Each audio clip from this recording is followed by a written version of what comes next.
Was he also in New York as well? Oh no, I think he's wait, he's Virginia based.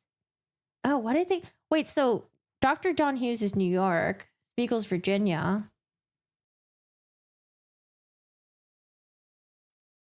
You heard about the conspiracy too. I don't know if I believe it. I just thought it was interesting. Yeah. All right, y'all. I hope you guys had a good weekend. Oh, thank you for the little heart. He got review bombed. Yeah, I think it's really trashy to do that. I don't know. Don't fucking review bomb people. Just for testifying and stuff like that. Like, I don't know. I think that's just like really fucking cringe. They review bombed. I mean, I'm pretty sure like some of Depp's experts probably got some too from like, you know, the Amber Heard supporters. But I heard that like Spiegel and Dr. Don Hughes, like, yeah, people like went on the Google page and like Yelp and stuff like that. Like, I don't know. It's just really dumb. And then also they get removed anyways. Like usually when there's a business that has like a huge spike of like reviews on there, Yelp would just usually just delete them. Same thing with Google. So you're just really wasting your time. There's no way Spiegel's legit.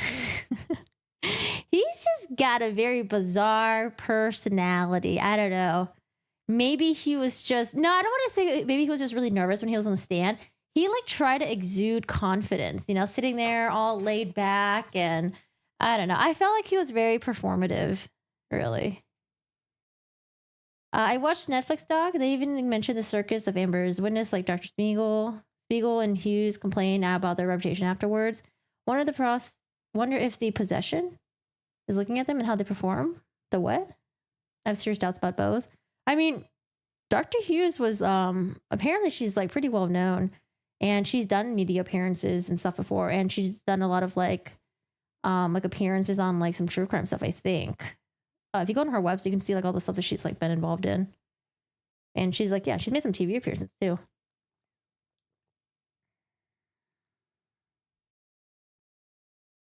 Maybe he's a closeted serial killer.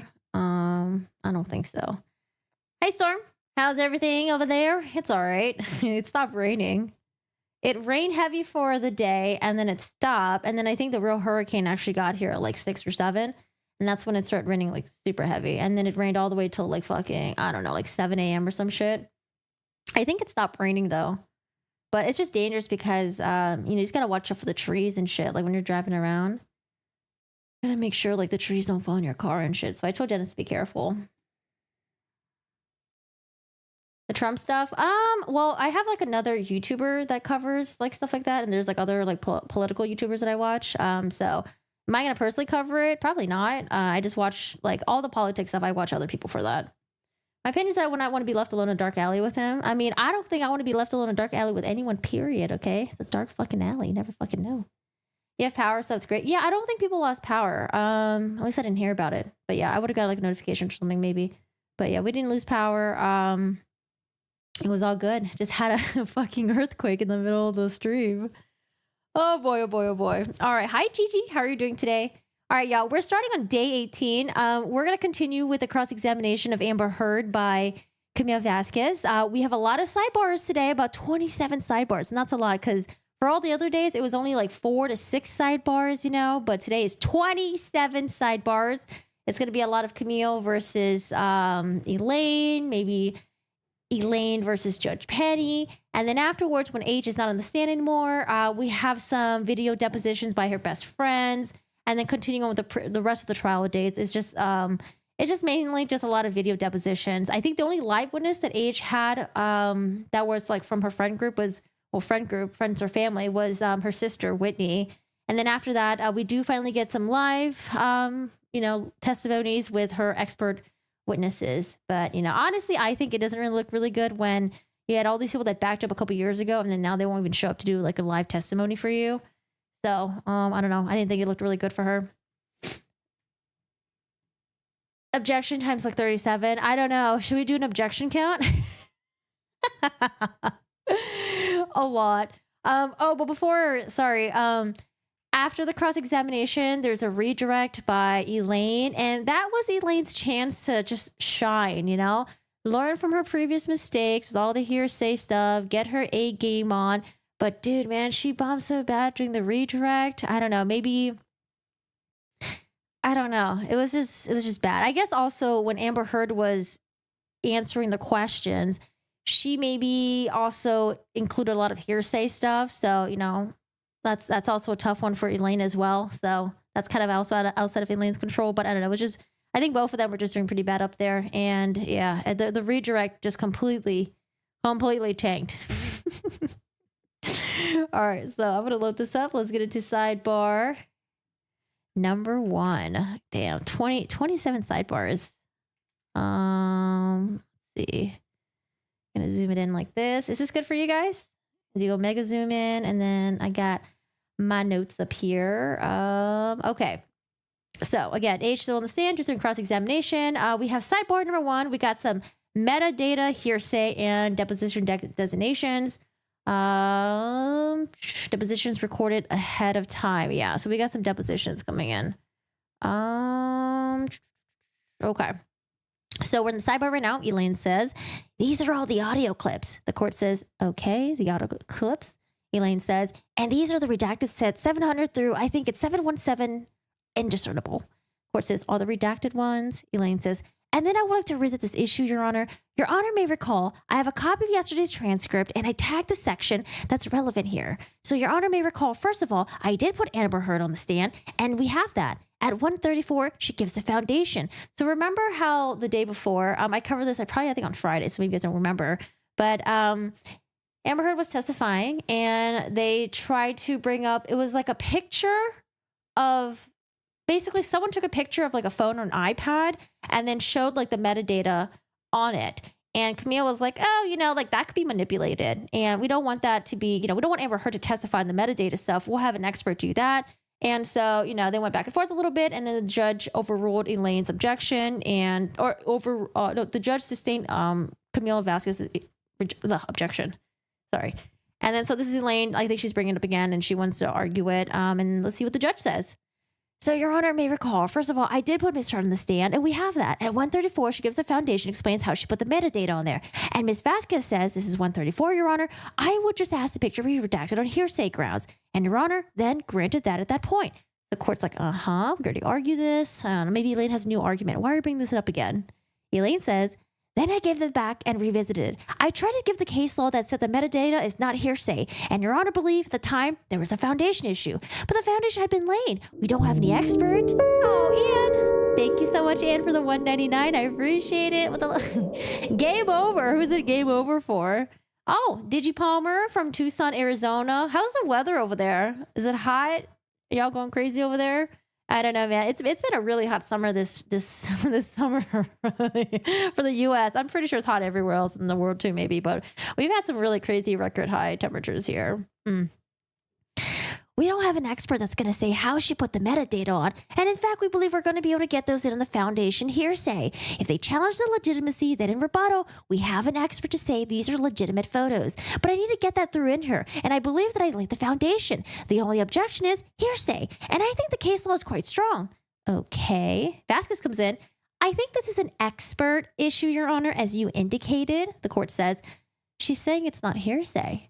But there is no foundation laid for those that text that got on the photograph. That's not a photograph. It's a photograph of a photograph. Elaine, she explained, the court, I'm still going to sustain at this time, okay, on foundation grounds and hearsay. All right. Okay. Thank you. Now, Ms. Myers comes in. She says there's another issue that they're going to discuss. Ms. Myers is also an attorney for Mr. Depp. So Ms. Myers says, so after a late day 2 weeks ago, we went over the depositions. Oh, deposition days. The parties agreed their depositions were sent to be spliced. And then they started coming back and they started unilaterally designating additional testimony. We've objected. Well, we agreed on the court, and what the court ruled on is what is, the court says, right. And we must abide by. We agreed that we would withdraw materials, but that was sort of when we were in court and we had an opportunity to see what they were withdrawing. We could, reevaluate our own designations. We were withdrawing, so we would unilaterally designate after the depositions come back, depending on how long they are, because they gets cut off. Okay. Elaine Rutherhoff says, so they de-designated back with Filati. Erin Filati was the nurse that saw AH. Remember how AH said that she had like a bruise on her head and like a split lip or something? Erin Filati said that she saw she said she saw the lip was like kind of messed up, and then she looked at her head and didn't see that there was like a contusion. I think that's what she said exactly. Elaine says, and Your Honor said that it was about whether or not you can cut back after Brandon Patterson and establish the two and the hows. All the way through every single Friday while we're out in the hallway, we both agree that we could just de-designate more later. It's just our designation. Yes, Your Honor, when Your Honor cuts us back to 71 hours, we were in huge trouble and we needed to cut back a lot of testimonies. And that's what we did. From May 1 through May 10, we were sending them exactly the same they did. We would send them to Planet Depot saying, please remove these. These are our designations, not theirs. And they have to right to de-designate more if they wanted to. No, they didn't say a word. From May 1 to May 10th, didn't say a word. And then on Friday night, they say, oh, we object to you unilaterally de-designating. We had already gotten the new Splice videos now. Is this still Elaine? Oh, Elaine's saying a lot. Oh, wow. Okay, Elaine's talking. All right. They know exactly what we de-designated. I said, how are you prejudiced by this way? It's what we designated. We need to cut because we can't get it all in. We had to cut. We had to cut significantly because otherwise we can't get our testimony in with Your Honor's time limitations. The court says, okay. Ms. Myers responds, Your Honor, with respect to Ms. Folati's deposition, that was one of ours that we did early on. And Ms. Hurst's counsel reached out to us and said that we would agree that we would both de-designate further. In that instance, we said, yes, we agree. We both de-designated. We both told each other what was being de-designated, and then we re-spliced. What happens with the ones that handled 2 Fridays ago, we're exchanging emails saying that we're going to de-designate. This came from a deposition, vice versa. We came in and we worked on those. The court says, right. Jessica Myers continues. And then we had those finalized in our views unless we had an agreement that, we might spare our time. We could de-designate further than that. None of those ones that they're setting fall into the category. This is largely unfair. When we were doing the deposition videos in our cases in chief, we didn't have the opportunity to ask after, hold on, we need to remove parts of it. They're taking advantage. Ooh, shots fired at Elaine. Ms. Metadata says, that's not true. They did it with Folati in the first week, Your Honor. That's not prejudice. They're not prejudiced by this. This is our testimony. It's like us deciding not to ask to witness certain things. And we've been sending them for 2 full weeks. We've been sending them to them saying we've de-designated these. You're welcome to de-designate as well. Let us know if you have any issues with what we are de-designating. Otherwise, we're just severely prejudiced, Your Honor. We can't fit them all in. That's the bottom line here. That's what we've done. We've done it all the way through. The court says, but 2 Fridays ago, you knew you had 61 hours. Elaine says, correct, Your Honor, which is when 2 Fridays ago, when we started de-designating. When Your Honor said that we said, oh my God, we can't fit this all in, we started de-designating. The court says 3 Fridays ago. Elaine says, we've been de-designating since that time. We've been cutting, they've been cutting, and every Friday, every single one of these lawyers here said that we're going to have to cut more, and they said, we will too. And I said, great, just let them know, and that's what we did. We let them know, we let Planet Depots know, but we're beyond severely prejudiced because we're not allowed to cut our own designations. We didn't cut theirs, they didn't touch theirs. The court says, so how are you prejudiced by this? Meyer says, so, Your Honor, we're not objecting to what we've drawn 3 Fridays ago. The court says, how are you prejudiced if they cut more now?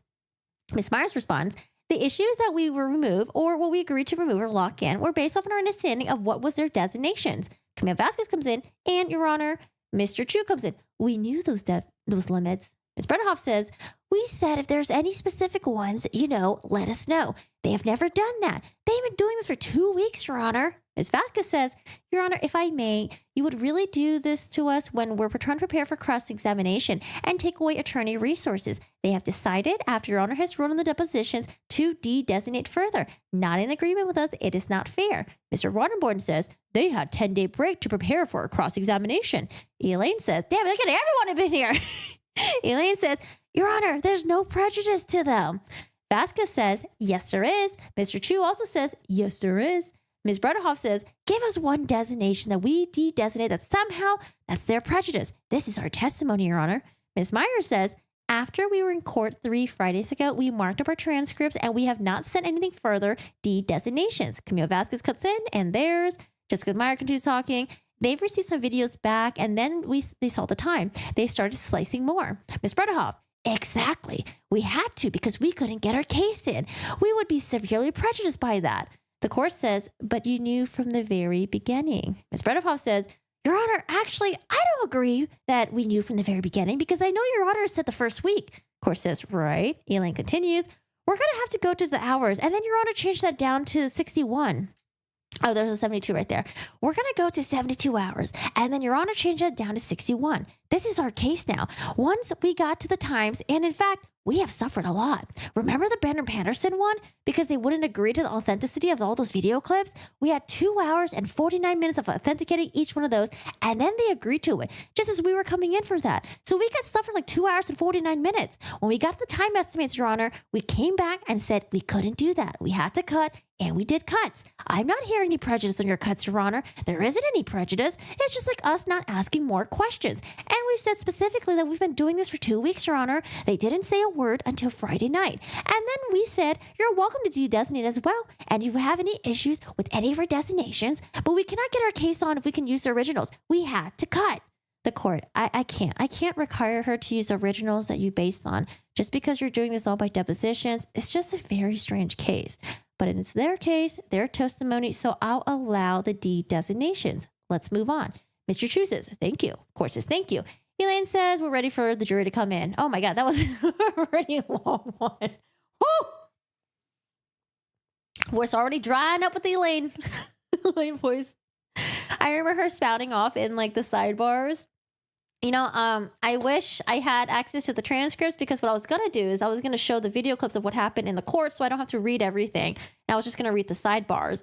But I don't want to scroll through like a million hours of videos on YouTube. So yeah, that's why I'm just reading everything. And then also I'm trying to read a little bit more before and after just to give some context. Because some parts I'm like, wait, I don't remember when the sidebar happened. Where are we at right now? Okay, next sidebar. We got Elaine versus Camille Vasquez. Okay, good. Not against the judge. Camille's going to go through the sequence of what AH alleged happened during the Australia incident. Oh, this is going to be kind of a long one as well.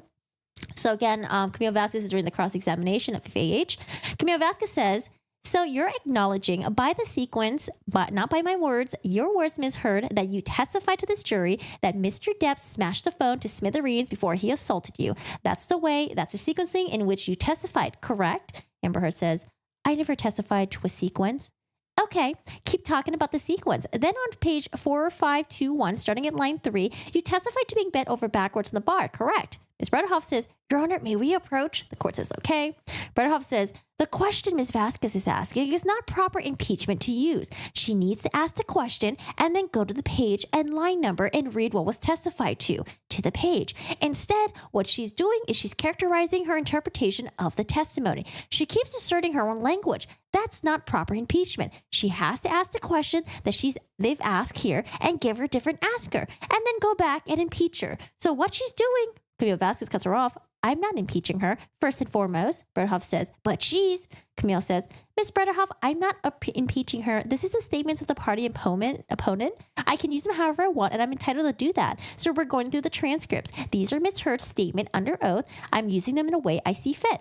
Bretterhoff says, she's testifying to her characterizations of what Ms. Heard is testifying to. She used the word sequence. I can't tell how many times. There's no sequence in there, Your Honor. The court says, you can ask the questions. You can use, I understand. You can ask the question, just don't comment on the answer. Camille Vasquez says, okay. All right, we're going to continue on reading to, I think, the next sidebar, actually. All right, so we're back in open court. Camille Vasquez says, directing your attention, Ms. Heard, to page 4521, starting at line 3, you testified to being bent over backwards in the bar, right? That's correct. And then you felt pressure in your pubic bone like Mr. Depp was punching you, yes? That's what I thought. And then further down on page 4521, then on to 4522, you testified that you were concerned Mr. Depp was using a broken bottle on you. Yes, that was my fear. Okay, that's what I remember feeling. Ms. Heard, I'm going to show you Defendant's Exhibit 1816, which has already been admitted. Of course, says yes, ma'am. Ms. Vasquez says thank you. You saw this picture during your direct examination, right? I did. And you testified that this is a picture of the bottles that were next to Mr. Depp on the desk when you found him drinking in the morning, right? That's correct. And this is the morning after Mr. Depp had allegedly sexually assaulted you, right? It was the morning after he did assault me, yes. And if I understand your testimony correctly, you testified that this is the Maker's Mark bottle that Mr. Depp sexually assaulted you with. I was never sure it was, but it was definitely the shape. Felt like the shape. But you testified this morning that you had not seen this bottle until Ben King provided these photos, correct? Not in the course of the trial. I hadn't seen the photos. You claimed that you had serious injuries after this alleged incident, right, Ms. Heard? Depends on what you would call serious. For me, having a sore jaw, some bruises at my time in the relationship wasn't that serious. Okay, let's testify. Let's focus on the testimony that you gave about the injuries. So the Maker's Mark bottle, was it that she was trying to say that he used the Maker's Mark bottle after he broke it? But then when Ben King provided the photos, Camille Vasquez was like, oh, look, here's the Maker's Mark bottle. It's not broken. It's right there. Is that what they're trying to say? Because I actually don't remember this part. I don't know if you guys remember. You can picture her head shaking while she's arguing. Okay, so Camille continues and says, okay, let's testify. Let's focus on the testimony that you gave about the injuries. Mr. Depp, as you testified yesterday, wears rings on every finger, right? Sometimes, I mean often, and certainly in the later part of our relationship, that was more normal than not. But if he's filming or something like that, of course, he's not going to have his jewelry on. Your testimony in this trial was, I don't know if I've ever known Johnny not to wear rings, correct? Elaine says, objection, improper impeachment. The court says, you need to put on your microphone. Oh, this is where the microphone thing. This is where we have like a string of like the microphone issues. Ms. Bruderhoff says, objection, Your Honor, improper impeachment. If she's going to ask a question, she has to show where that was. The court overruled the objection. Vasquez says, thank you.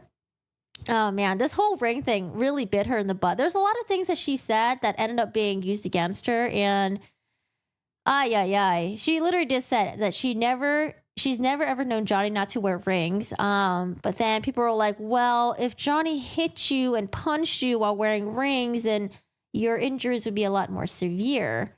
And then it was at some point where she said, like, I don't know, like right now when when Camille's like, yesterday you testified that he wears rings every day. And she's like, well, sometimes, I mean, often. So it's like, you start seeing the lies just start to crack, It's like when you're lying, it's different than when you're lying and being cross-examined and you have someone putting pressure on you. It's really hard to jumble and get all your, I don't know, your lies straight, I guess. Who would hire a lawyer like her now? I mean, like she does like, what's the other types of lawsuits that she does again? It was employment lawsuits or something like that, where she represents people who used to work for a company and they want to sue. I don't know. I heard that was like her bread and butter. Hey, how are you doing today? How's it going? And then she's probably near like retirement age. I don't know if she wants to just like retire and chill and like do other things. Okay, so back to the rings thing. Ms. Vasquez says, your testimony yesterday was, I don't know if I've ever known Johnny not to wear rings. Right, Ms. Heard? That's what I testified to, yes. And he was wearing rings on every finger in Australia, correct? Not all the time, but literally every single ring, every single day, but he often wears rings. Not often, Ms. Heard. Your words are, I've never known Johnny not to wear rings on every finger. That's what I testified to. Okay. And you testified that you bled as a result of the sexual assault, correct? That is correct. All right. And you testified that your forearms were cut, my forearms and my feet. And your feet was sliced up. That's correct. And you testified that you had a bruise across your jaw. That's correct. And there's not a single medical record reflecting treatment for any injuries, is there, Ms. Heard? I didn't seek treatment. And the day after you sustained all these injuries, Dr. Kipper came to the house in Australia, right? Well, he came on the third day along with security. The day that you sustained these injuries, Dr. Kipper came along with nurse Debbie Lloyd, correct? Well, that fight went into the morning, like the early hour morning. So technically that last day. Dr. Kipper is Mr. Depp's or was Mr. Depp's physician, correct? I believe he still is, but he was at the time. Yes, that's correct. And he was also your physician. He also saw me. No, not saw you. He was your physician, correct, Ms. Heard? Johnny was a client, but he also treated me. Okay, let's pull up. Do you remember giving testimony in a case in a deposition, Ms. Heard? Yes, I do. I've given a couple. Ms. Vasquez says, can we pull up blah, blah, blah? May we approach? Court says, yes, ma'am. Thank you. Thank you. They're going through this right now. Going through the lines. They're playing some audio. How far are we going to? 51:02. Oh, did I read too far ahead? I thought I was supposed to go to the next sidebar. Whoops, I might have read too far ahead. Sidebar number 3. Elaine versus Camille. 5121. 512112. Okay. So Camille asks, And you write to Dr. Cowan, I feel so lost, I can't talk. I don't know if I'll ever be able to change. Did I read that correctly? Yes, that's correct. Oh, sorry, she says that's correct. You weren't able to change, were you, Miss Heard? I very much wanted to leave the relationship I was in, but I didn't have the power. I didn't feel I had the power to leave. I knew I was in a very toxic relationship with Johnny, and I knew that I needed to change that. I knew it was, at that point, horrible for me, and I talked to my therapist about it often. About that. Ms. Vasquez, I'm going to move to admit exhibits. Defendant's Exhibit 371 is redacted. Elaine says, Your Honor, I object because she's left the 2 lines from Ms. Heard that clarifies even further. And I also think, gets cut off, Ms. Bredehoff, may we approach, please? May we please approach with this? Okay. So in this sidebar, Vasquez says, I'm going to ask Your Honor that Ms. Bredehoff, the court, I just need, what's your legal objection, Ms. Bredehoff? I can't have talking objections. Ms. Bredehoff, I'm sorry. I think if you look at the redacted, you're saying they redacted more of her statement? Yes, they did not. She got it more in there. Right. And that gives the context of any of this. And they're trying to take it out of context and just put it in 3. And just put these 3 in. Right after that, she has 2 more, but also has the ones before that. And then we have Dr. Cowan responding to that. Hey, Nick, how are you doing today? What's up, Jeannie? Hello. Ms. Vasquez says, Your Honor, she's able to, the court, but this is their evidence. This is not indiscernible, Ms. Bredehoff. When we were objecting, when it was their case in chief, they were able to put in context, Your Honor. You didn't object to having it in context. You didn't object to them having the context. Actually, we did. No, you did not. Your Honor, do you have the objection of the context coming in? It's our evidence. We would like to see the text message that I read into the record that Ms. Heard has testified are her text. That's it. I'm trying to make this easy as possible for the court and Ms. Bredehoff by redacting the hearsay. Trying to be respectful of the court's time and the jury's time. She's purposely interrupting the flow of this examination, and she's making argument. Court says, she's got a valid objection. That's fine. Ms. Bredehoff, the next 2 are the same part of the one. Same one, Your Honor. She's saying, Ms. Vasquez, clearly I can't, Ms. Bredehoff. Ms. Bredehoff says, she wants to keep that out, but that's the only part of the exact same exchange. The court says, on direct, redirect, if you want to put it in there, I don't know if that answers your case, but if you want to put that in there and redirect, you can redirect it on it, okay? They said, thank you. Hit the thumbs up. Thank you. I appreciate it. We have next sidebar number 4 where Elaine's objection gets overruled. Bredehoff says, you cannot impeach someone else's testimony. We have to impeach with them. The witness's testimony. She's testifying to what Ms. Lloyd testified to, attempting to impeach her, and that's improper. Camille Vasquez says, I'm not impeaching her with this testimony. I'm stating what the statements have been made in court. Sorry. The court says, during this trial, Ms. Vasquez says, during this trial, Ms. Bredehoff, and that's hearsay. For her to testify to what she says somebody else testified, the court says, that's not. I'll overrule the objection. They say, thank you. Sidebar 5. What do we got? Sidebar 5. 5135. All right. Sidebar number 5. Continuing with Camille Vasquez. This is the journal that you and Mr. Depp kept with each other in electronic form, correct? Amber Heard says, that's correct. Vasquez, if we can scroll up through, these are all the entries that you made in the journal. Is that correct? Is it done? Uh-huh. Yes. Ms. Vasquez, I'm going to move the admission for Plaintiff Exhibit 91A, and I've gone ahead and redacted Mr. Depp's writings as on hearsay grounds. Bredehoff says, I'm going to object, Your Honor. May we approach? Court says, okay. Bredehoff, Your Honor, I'm going to object on the basis of Rule 2106. When part of the writing or recorded statement is introduced by a party upon motion by another party, the court may require the offering party to introduce any other part of the writing or recorded statement, which ought to be in fairness to be considered contemporaneously with it, unless such additional portions are inadmissible under the rules of the evidence, which would be inadmissible, hearsay. Well, I don't know. I mean, I didn't have the opportunity to see which one she was going to move. She's putting in Ms. Heard's statements, not Mr. Depp's statements. But is she doing all of Ms. Heard's statements or just one? Some of them, says Camille. The court, some of them. Ms. Bredehoff, then I would like to see if, in fairness, others of Ms. Heard's should be on there as well. The court says, I overrule the objection. Camille says, thank you. All right, we got sidebar number 6 with Elaine and her microphone. She gives Judge Penny an excuse as to why her microphone is not working, and Judge Penny doesn't buy it. Camille asks, This is an email you sent on February 1st, 2015, correct? That's correct. Yes, that's correct. Okay. I'm going to move to admonish and publish Plaintiff Exhibits 1262. Any objections? Yes, Your Honor. May we approach the court? Sure. The court says, we'll get you down with that microphone eventually. Ms. Bredehoff, it turns off on its own, Your Honor. I put it on, then I don't realize it's off. The court, I don't think so. The court, Elaine says, I have to object more often so that it stays on. Maybe this is just Elaine trying to be funny and trying to be silly or something. Oh, man. I mean, you can object, Elaine. Just make sure, there are good objections. The court says, all right, what's your objection? Elaine says, this was produced after. This is not the exhibits that defendants have. Camille Vasquez says, I don't think that's true. Ms. Bredehoff, 1262, which was not in their trial exhibits. Is it in your evidence? Well, nonetheless, this is an email from Ms. Heard. I'm not certain that that's not true, first and foremost. Second of all, this is an email from Ms. Heard. Okay.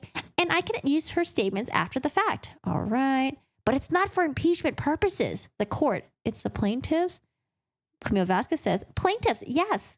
Ms. Bredehoff, it should have been provided in discovery, Your Honor. We produced our exhibits. Camille Vasquez, it's not direct examination, but it's not impeachment. There's nothing about it that's impeachment.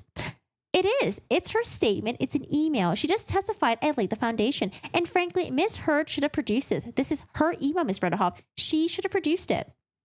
Bredehoff says, this was produced in discovery. This was in discovery. She was asked about it in the UK, Your Honor. Camille Vasquez says, so it was produced in discovery. What's your objection? The court, what's your objection? Hi, Em. How are you doing today? I haven't seen it yet, but there are some people in the chat that've seen it, but I think not too many people. Hey, Toy Box Brain. I just saw you. It's raining. You're sweating. Hello, hello. How's it going? All right. So the court's like, okay, so Elaine, what's your objection here? I'm like, come on now, Elaine. Ms. Bredehoff says, because it's not a trial exhibit. That's what we got objected to. The court says, I think it's exhibit A. It's in exhibit Elaine. It's not one of our exhibits. Ms. Vasquez says, it has a Bates number. It was produced in discovery. It's my exhibit. Ms. Bredehoff, it's not a trial exhibit. The court, it's cross-examination now. But it's not an impeachment. There's nothing that impeaches her. Judge Penny, I'll overrule the objection. Oh, man. Okay, so we have some Camille versus Elaine's. The court says, Ms. Bredehoff says, oh, I'm sorry, Ms. Vasquez. Your Honor has already overruled Ms. Bredehoff's objection that it's not on our exhibits list. I know, for cross-examination, you did it too. We entered new evidence for your cross-examination. Your Honor, we didn't allow any of our evidence in. No, that's not true. Cross-examination.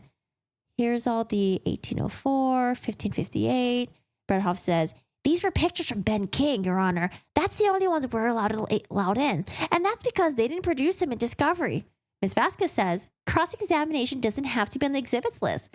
Bredehoff, they have to give us an unredacted copy so we can see it. The court says, I understand it now, but it doesn't have to be on their exhibit list to have cross-examination. You agree with that, right? Well, it depends. I think it depends on the circumstances, Your Honor, whether it has to. Cross-examination just doesn't. If it's for impeachment purposes and rebuttal purposes, yes, the scheduling order was quite clear. If it's not on the exhibit list and it's not for impeachment, it's not permitted in. Depends on whether it's for impeachment or rebuttal. Court says, well, we're past that. Ms. Bredehoff, I don't know what this document is. The court, if you need to see it, but they need to see the unredacted part. So she's probably looking at Camille. Camille says, the only redacted part, Your Honor, is that I'm going to show her one text message. The only thing redacted is personal identifiers. The court, there's a whole chunk in there. I just don't know what's there. Vasquez says, there's text messages from other people. I was trying to make things a little easier. This is how Ms. Bredehoff produced her text messages. So it has text messages from a bunch of people. The court, is there something that was supplied to you from them? Yes. Do you have the discovery? It's there. I mean, this is how Ms. Heard produced her text messages. Ms. Bredehoff, we gave copies to them of everything that we had, Your Honor. They're now indiscernible, not giving us copies. But then they're giving us copies of redactions. We need to be able to look at it. Oh, the court says, I agree. We finally agree with Elaine. Ms. Vasquez says, it's just a text message. The only thing redacted is this one text message that I would like to present. It's hers. The court, I understand, but they're entitled to see the unredacted page. Gigi says, boggles the mind how even after they determined she was using multiples of the same photos to prove abuse, that people still believe her, even after her own sister insinuated that she got her ass beat by her sister.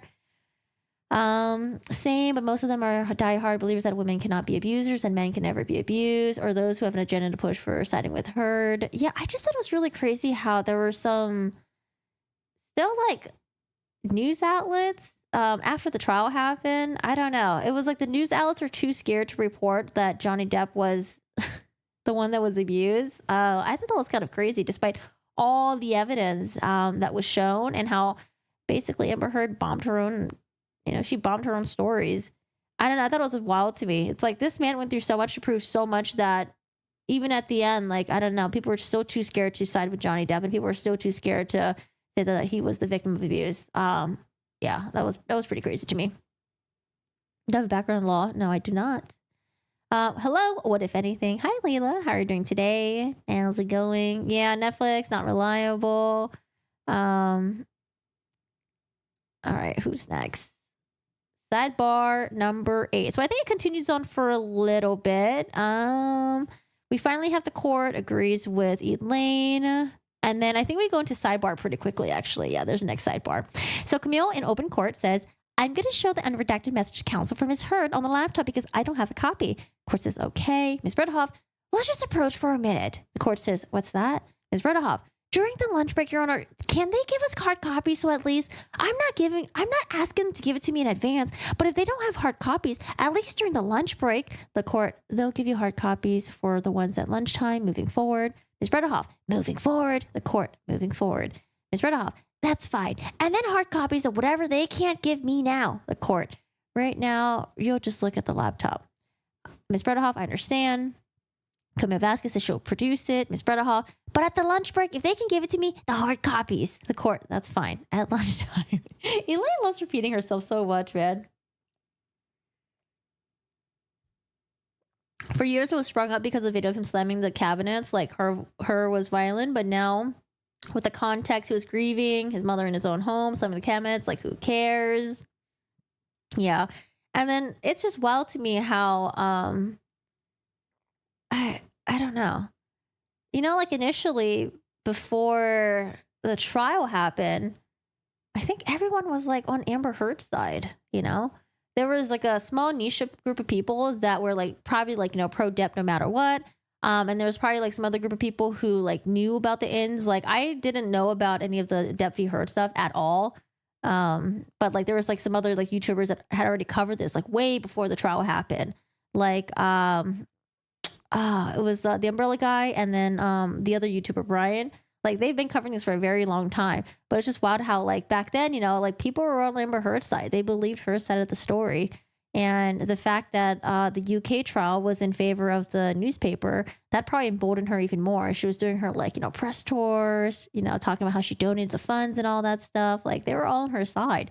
But imagine the reason why people ended up switching sides was because they saw the actual trial and they, were able to see the evidence live and they saw her testimony. So I still don't know what's like being so debated about. I think it's just so ridiculous. I don't know. At this point, I don't really fucking care.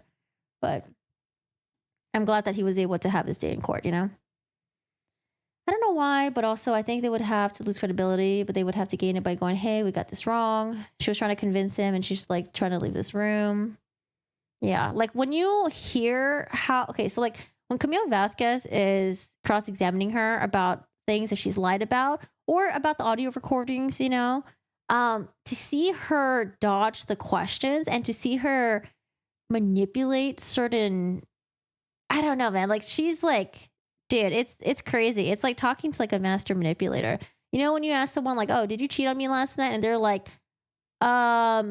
did I cheat on you last night? And you know how like, it's like, no. And then later on, they're like, well, I found out you did cheat on me and you cheated on me with, I don't know, your ex-wife. It's like, well, it's technically not cheating because she's my ex-wife and we're still married. Like, stuff like that. Like, I don't know. She was like, the way that she was like answering the questions, like with the door thing. I think we'll actually get to the door thing. Remember when Johnny Depp says that Amber Heard was like chasing him to the bathroom and he was trying to close the door on her and then like she was trying to break in And I think at some point she thought that Johnny Depp had on purpose closed the door on her foot. She got mad. She punched him in the face. The way that like she responded to that entire dispute and tried to rewrite the narrative was just really silly. I don't know, to see that happen in real time, to see her do the mental gymnastics to like get her way out of it was just like fucking, it was crazy. Yeah, the pledge and the donation thing, that was a huge one too, right? So this is a person who won't admit to like anything. I think like there are some things there's a lot of things that like when you're faced with like the truth that's like indisputable, just fucking admit it, dude. Just fucking admit it. Otherwise, your credibility just goes down the fucking drain. But yeah. The scissor finger. Yeah, I can't trust John if he lied about having scissor fingers. Pfft. Next thing you know, he's even a captain. Dude, he better be a fucking captain or we're all going to be disappointed. Oh, man. Okay, so sidebar number 8. Camille versus Elaine. Do we get this one in? Judge Penny had to repeat herself. Oh, this is when I think Elaine might realize that she's annoying Judge Penny. But she catches herself, and I think she like quickly apologized. So the court says, what's the objection? Ms. Bredehoff, again, she's reciting other people's testimony. Which one? Her version of those. Can do. Miss Hurd is responding exactly correct. Officer Sines said she didn't consider that an injury, and then that was when she was seeing the picture, but her original testimony in the deposition we played was that she didn't see any injuries. You showed her a picture. She said she didn't consider that an injury. Ms. Vasquez says 2 different things. Ms. Bredehoff, it's just improper cross-examination. The court, it's not improper. It's not an out-of-court statement. It's an in-court statement. It's Ms. Vasquez testifying to what that woman testified to. It's hearsay. The court, it's not hearsay. I've sustained this over and over. And for the record, you can have an ongoing objection. Ms. Bredehoff, thank you. The court overruled. Ms. Bredehoff says, this time, in addition to that objection, Ms. Hurd is correctly characterizing what Officer Sines testified to. Ms. Vasquez, no, she's not. The court, no. I was just told that was 2 different statements made by the officer. And on a redirect, you get to come up and say exactly what happened, Ms. Bredehoff, okay? But please, also, don't be so animated when you lose an objection. Last time you left here, the court, I apologize. I caught myself right after. The court, I almost brought you right back.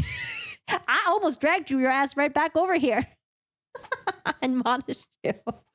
Oh, Ms. Bredehoff, I apologize. I did not mean to do that. And you're right. I should not have done that. The court, I will call you back next time. Don't do it again. Oh, Ms. Bredehoff, I won't. Everyone says, thank you, thank you, thank you. Oh, man, Elaine is just getting frustrated and she's showing that frustration. Next sidebar, Camille will show AH headlines from articles. This is what Roddenborn did to JD. Remember when JD was testifying and then during the cross-examination, Mr. Roddenborn had a bunch of articles he was reading off of and he's reading off the headlines. Well, they're going to try to do the same thing with Amber Heard. Okay, so the court says, okay, the articles. Ms. Vasquez, the articles. Okay, so obviously here's a copy for you, Your Honor. Sure. So I plan on doing the same with these things, Your Honor. Ms. Bredehoff, these are all new exhibits that point to Ms. Hurd. They can't possibly be the reason why they wouldn't put them in this trial exhibits before. They knew that she was going to be making these claims. This is exactly what Ms. Roddenborn did to the cross-examination of Mr. Depp, and they're not going to be admitted into evidence. I just plan to read the headlines and read the headlines like he did. There you go, Ms. Bredehoff. First of all, Your Honor, let me put it on the record. It is not correct that exactly what Mr. Roddenborn did. Those were in the trial exhibits. In fact, they're the very first part of our trial exhibits were all of those. So I do have an ongoing objection to using anything that wasn't put into evidence as part of trial exhibits. They knew she had a counterclaim. They should have had it as a defense, part of those exhibits. The court, I understand your observation. Again, it's cross-examination. I'll allow them. I want to give you an opportunity. You're not going to the text of the articles. You're just talking about the titles, the dates. I plan to read the title, and then I'm not going to admit them into evidence. Not into evidence. We need copies. You'll get the copies. I will get you the copies. The court. And you're saying all these are for the 3 statements? Ms. Vasquez says yes. Court says okay. Ms. Vasquez says there you go. Ms. Bredehoff, Your Honor, I have a question. Court says sure. Ms. Bredehoff, if we can look at 1272 for a moment, and that's May 29, 2020, which is after 2 of the I'm sorry. I'm having trouble hearing you. Oh, I'm sorry. That won't help me. I appreciate. That's not me. That's Judy. Which one? Wait, what? Was Elaine talking to the wrong person or something? I know Judy's up there. This is why I wish we could see the footages of the This is why I wish I could see the footages of the sidebars, you know? We need the body language. Okay. Remind me again. 2 of the April 8th, April 28th, and the court June 28th laminated. It helps me. So that May 2020 would be after 2 statements. That's right, Your Honor. And I think for relevance, Ms. Bredehoff's objection is that they're not being cited in the title to Mr. Waldman's statement. It's talking about another allegation that was out in the press, indiscernible statements. So for Ms. Her to allege Mr. Waldman's statements cause her to lose opportunities, there's an article before and after that were in the press. And I think we have indiscernible to argue that, Your Honor. So, Your Honor, I'm going to try to keep up, Your Honor. That's all right. Take your time. This last one is 1273, Your Honor. I don't see the date on it. 1273. I don't see the date on it either. May 24th, 2020. Yeah, so we'll take out 1273. I'll sustain the objection on 1273. Elaine says, Your Honor, I think to object 1274 too. And that title, I think it's not indiscernible, a reputational issue for her if somebody makes an allegation about her having an affair.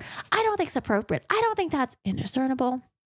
Yeah, okay, all right. More indiscernibles, Camille. I mean, we have admitted evidence today about her having an affair with James Franco the night on April 21st. So these are all allegations. Bredehoff, it's not an allegation. The court, I'll take that objection on this one. All right, is there any more? So they're going through other exhibits, number, articles. Ms. Vasquez says, Your Honor, again, it's surrounding indiscernible about the statements that were indiscernible. Court says, so you're saying, so you're not offering just for her reputation before, you're offering for the reputation after as well, the effects her reputation. Ms. Bredehoff, I think that opens up the door, Your Honor, to the UK judgment. They want the UK judgment to come in so much. I think she gets indiscernible if she opens up that door. She's doing damages. She has a limit to her damages. She's starting her damages after 2020, correct? Your Honor, this is one testimony from the trial that says Amber Heard stole my sexual assault story. XA tells libel trial. Right. We've had a lot of testimony from the UK. I feel like I've been at the UK trial. I don't see how that would open any door. Ms. Vasquez, it's public knowledge, Your Honor. Ms. Bredehoff, I also don't think that's an appropriate one. Again, she's testifying. She testified here. Just the headlines to talk about her reputation. That's not in public about her reputation. I mean, I did about 25 on Mr. Depp on all kinds of different issues of reputation. I think that goes to damages. Any other one? Sorry, Your Honor. Note my objection. But I understand your ruling. The court, I'll note your objection. I'll overrule your objection. Thank you. I appreciate it. Any more? I said last one. Okay. Elaine says sorry that she's slow. The court says don't worry. Take your time. Elaine says this one. The court says, all right, when did she file this lawsuit? Maybe I don't have that clear. When did she file her counter? Ms. Bredehoff, August 10, 2020. The court, okay. So these are all before that. I'm just making sure. I don't have that on my sheet. Elaine says, Ms. Bredehoff, they're filing a complaint. The court says, since you're going to put them on the screen for her, just identify them so Jamie can know. It's not been identified. Ms. Bredehoff, just be clear, Your Honor. These are 4, So they keep talking about different ones. These are all the articles. Ms. Bredehoff, I think it's ending soon. Okay, Ms. Bredehoff says, may I ask while we're here, how long you're going to take with her today? Are you going to go for the rest of the day? Ms. Vasquez, no, I'm not going for the rest of the day. The court, I assume you'll have these questions and then we'll break. Is that okay? I feel like Elaine probably wants Camille to go for the rest of the day. That way she'll have time to like regroup and just like get the day ready for the redirect. Because when Elaine does the redirect today, it was a hot fucking mess, man. It was just so bad. Hi, Gwen. How are you doing today? The text with Io. What's the text with Io?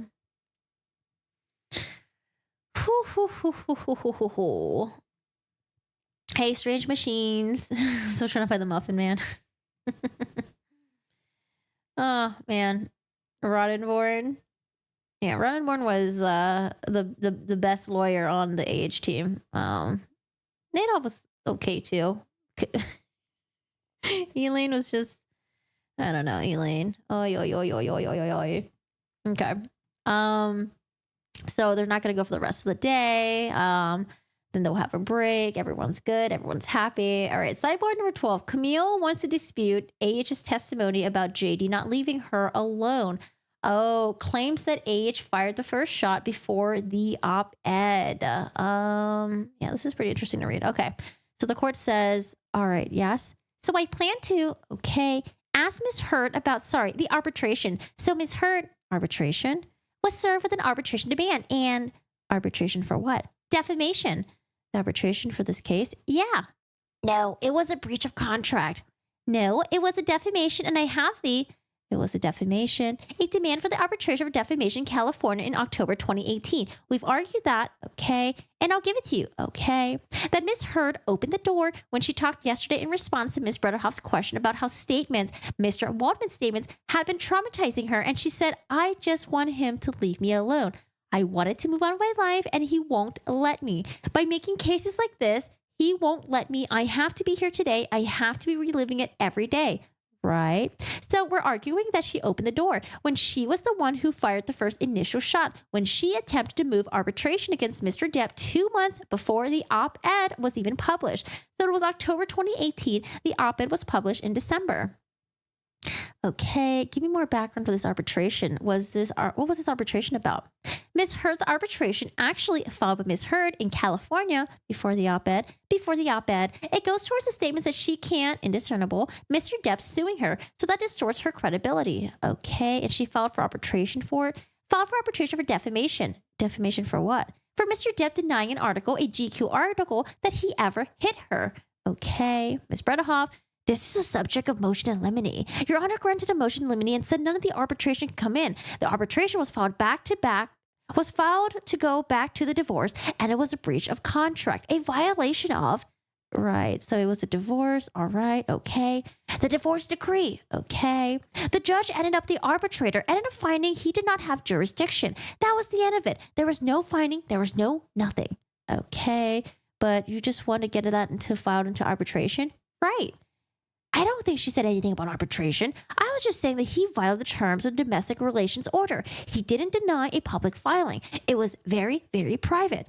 Okay, all right. I remember this now. Okay, sorry. Yeah, in dealing with the divorce arbitration, she's saying that he violated the terms of the agreement by this gentleman's quarterly article that he wrote.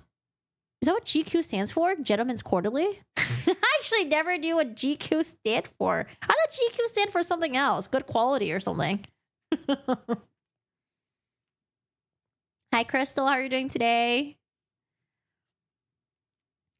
Ms. Vasquez says, it wasn't violating the divorce agreement. It was an actual, indiscernible, demand arbitration for defamation. The cause of action was defamation. I have the exhibits. So the fact that she filed it before the op-ed came out is highly relevant. And she opened the door with her testimony that Mr. Depp won't leave her alone. And she filed a counterclaim after the fact. So I think it's relevant, Your Honor. She opened the door. She said these counterclaim statements continue to make things difficult for her, and she can't stop reliving it. But in fact, she's the one that fired the first shot. She just wanted to be left alone. Well then, why did she demand arbitration? Okay. I don't think that opens the door at all, Your Honor.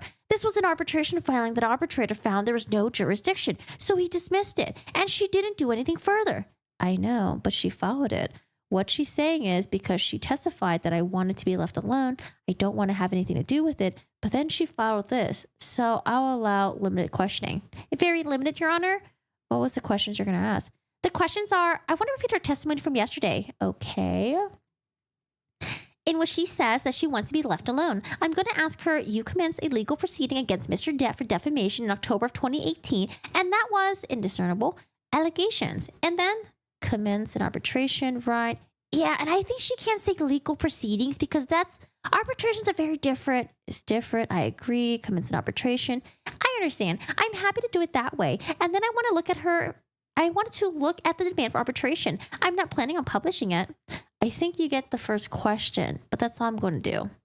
This is the demand for arbitration filed against Mr. Depp in California, correct? I don't know how that's relevant.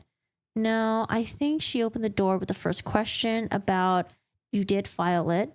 My question is, is that Amber Heard plaintiff versus Johnny C. Depp? I just want to show the captions. Why would she need to do that? She can just, in the signature block, signed by her attorneys, she testified that. I'll give you the first question, but I think that's fair since she's and the date of when it happened. Okay. And can you confirm that it was October 2018? Okay. That's 2 months before the op-ed was posted. That's fine. And 6 months before Mr. Depp filed the defamation case. That's fine. Very limited. Nothing beyond that. Okay. Thank you very much. We got wants to dispute, and we're going to get into sidebar numbers 13. Okay. So I'm going to read a little bit of the open court, and sidebar is going to happen pretty quickly. Okay. Ms. Vasquez says, Tom, may I ask you to put up Plaintiff's Exhibit 881A? Ms. Heard, I'm going to ask you to take a look at Plaintiff's Exhibit 881A. This is one of the articles containing the counterclaim statements by Adam Waldman. Is that correct?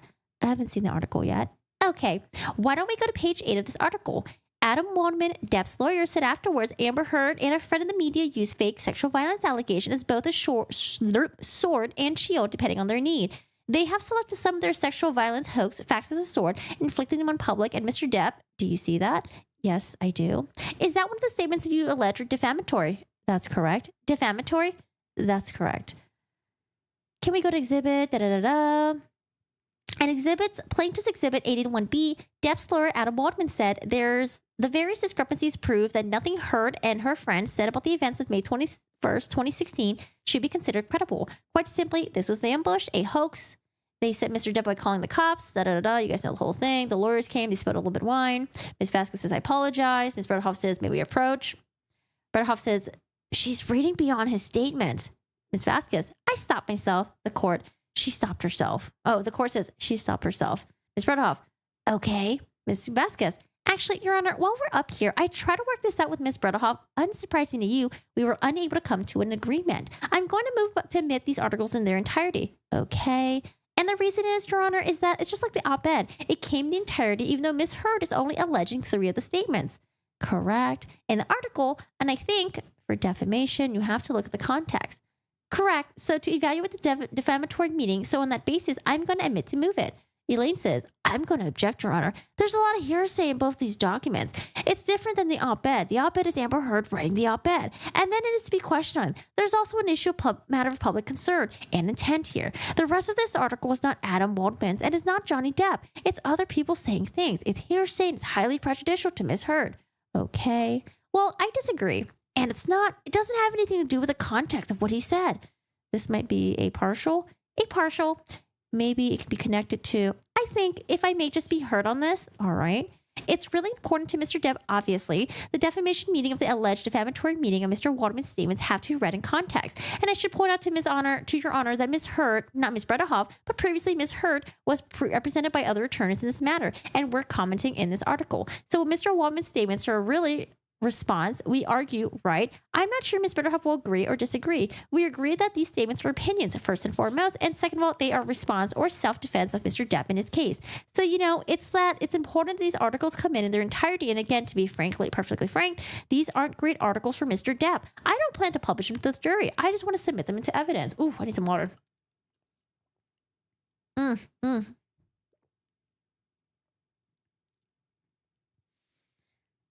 She regret the op-ed thing so much. Yeah, I'm sure she does. If she just shut the fuck up and not do the op-ed thing, she would have been, doing Aquaman 2, probably getting some other gigs, and I'm sure Johnny Depp would have just fucked off into eternity. I don't know, into like nothingness or something. Yeah. But she did the op-ed. She got greedy, All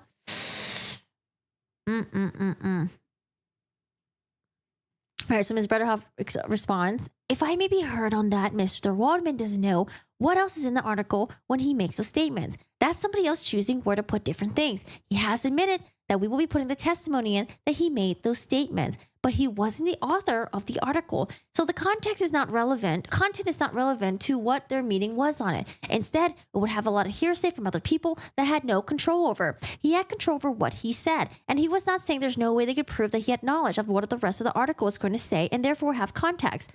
I think it's highly prejudicial and very much hearsay. The court says, all right, so how could the context of the article change the extent of 714? Camille says, defamatory statements have to be read in the context of other texts within the article.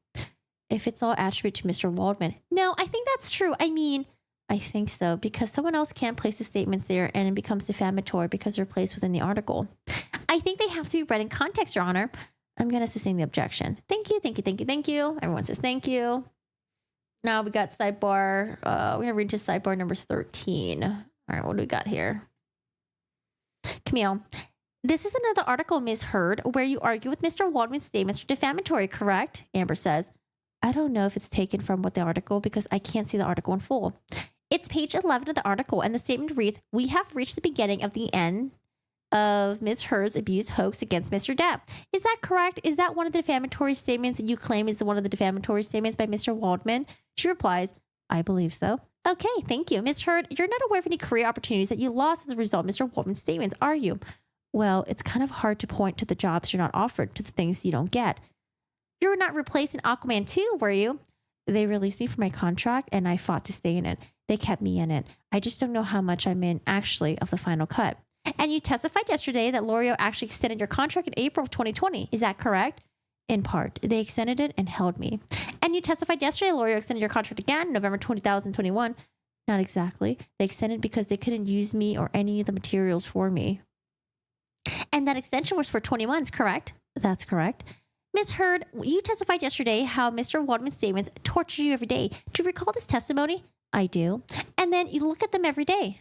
I look at the online attacks, the media. You can't avoid it, to be honest. Those statements are often attached to, I don't look at his statements every day. And you testified that you just want to move on with your life, right? I do very much want to move on with my life. Well, you've gone out of your way to engage with Mr. Waldman on social media, haven't you?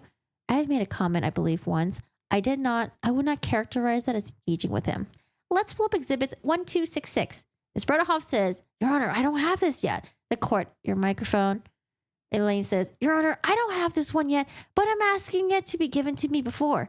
It's just a photograph. I think it's just, okay. This is your tweet, right, Ms. Heard? That is correct. I'm going to move to admit and publish this tweet. I'm going to object on relevance. The objection, I'm sorry. What's the relevance? I'm sorry, relevance. I'll overrule the objection. 881C in evidence. Ms. Vasquez, can we please have it published to the jury? I'm sorry, 1266. I apologize.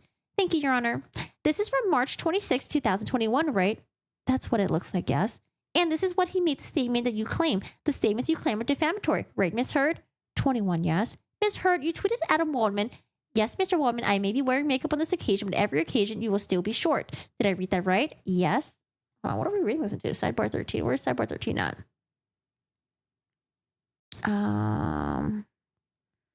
Sidebar 12. 5299. Oh, this is pretty long, actually. 13. 14. Oh, I think I read... Oopsies. I was like, wait a second. Where's the other sidebar? I think I read a little too much.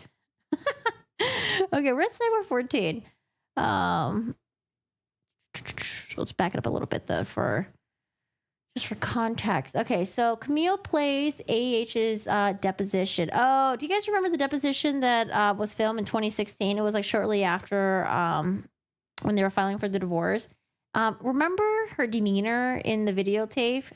How just her body language, her face, like versus how she is on the stand when she's up there and she's like crying and stuff like that. You would think that like when something is more fresh in your mind, you'd be more upset about it than years and years later when you're crying about it up on the stand. I don't know. That's why a lot of people just thought that she was extremely performative. Okay, so Camille's going to say, again, that's you and Mr. Depp in the recording. That's correct. And Mr. Depp was hiding from you in the bathroom. Incorrect. Isn't that right, Miss Heard? Incorrect. Well, Mr. Depp said on the recording, I opened the bathroom door when you were knocking on it, doesn't he? I don't know if he said that, and I didn't hear that. And Mr. Depp says, when I was trying to close the door, I guess it scraped your toes. He says that, doesn't he? Correct. And then you kicked the bathroom door into his head, didn't you? No, I didn't. And then you punch him in the jaw. I defended myself in the audio. You can hear it for yourself. In the audio, it does not sound like, this is where she's just like, I don't know, the lies are just so bad, where she should just admit it. Like she was just pissed off and she went after him. But she's like, no, I defended him. I was defending myself, but you kicked into the door and then you punched him into the face. It didn't sound like you were defending him. It sounded like you were truly the aggressor and he was trying to run away. Camille says, right. And then you punch him into the jaw. I also did not do that. I tried to make that clear in the audio tape too, in futility. Mr. Depp says, you meant to punch me in the jaw, right? Are you asking me what he said in the recording? Yeah. Yeah, he said that. And then you responded, I didn't mean to hit you, didn't you? Oh, that's right. Wait, I forgot what her excuse for this was. She says, as I explained yesterday, I was trying to get him off the door. And you remember, I didn't mean to hit you. Meaning the door. The door was on my feet. I reacted instantly to that. You've heard this audio before, haven't you, misheard? Yeah, we've had this trial before. Yeah, it was played for you when you were deposed in 2016 in connection with your divorce from Mr. Depp, wasn't it? That was one of the times I've heard it. Okay, so we've had plenty of time to think about how you responded to the recording, haven't you? I don't know what you mean about that. Well, let's take a look at how you responded the first time. Can we please pull up the exhibit 1261? Ms. Bradhouse says, Your Honor. Yeah, see the door incident thing? She should have just admitted it. Like, I don't know why she's like... When she responded to Camille's questions, it didn't really make sense anyways. It's like, this is what happens when you're caught in a lie and you're trying to answer without really answering, but then your answers don't even really make sense. I don't know. I think when the recordings dropped, a lot of people that followed this like way before the trial happened, I think that's when people in like Heard Circle and then maybe like people are starting to realize like, hey, wait, actually, hold on a second. Maybe Johnny Depp isn't the abuser after all. But I think like at that time, it wasn't like enough to really fully convince people. I think people were probably still on team AH, but I think that was when like people were starting to like, maybe there's some fuckery around here. Okay, so we're doing a sidebar right now. The court says, this is her deposition. Ms. Vasquez, correct. It's in the divorce proceedings. You've got to give us a reference point. I apologize. So we know. Ms. Heard was being deposed and we played this recording. That's improper where you impeach. You need to ask the question and then ask if her answer is different from her deposition. Then she can play the answer and the question and the answer. The court, this is cross-examination. Well, I understand. It's still cross-examination, but there's still a proper way to impeach and an improper. You can't just play the deposition excerpt and say, so. She did ask the question. She said, let's see how you did the first time. So I assume it's a different answer to that question, but I don't have a copy of that. I just would like to know where we are referencing the deposition. Absolutely. The deposition, if we could, get the line and the page number. The line, the page number, I will, Okay, thank you. Elaine objects to captions on the audio, which is, I think this is a legit objection from Elaine. Elaine says, I object to them playing it. They've got the transcription on there. It's not appropriate. They want to play the video deposition. That's one thing, but all right, I'll talk to them about it. Yeah, they can do it through reading the deposition, Your Honor. They don't need to do that. I asked them to take it off the screen. Could you take it off the screen, please? Your Honor, we're just going to put something over it. Okay, thank you. Fine. Okay, so they played the audio for them, the deposition. Remember, we're talking about who shot first. So Camille, they had a sidebar already about Camille saying that she thought Amber Heard fired the first shots when she was going after Johnny Depp in a arbitration. And then Camille finally brings it up to Amber Heard. So they're doing a sidebar right now. And Camille says, now that she said that she doesn't recall, I think I just have to show it to her to refresh in her collection, just to refresh her recollection. I'm not going to publish to the jury.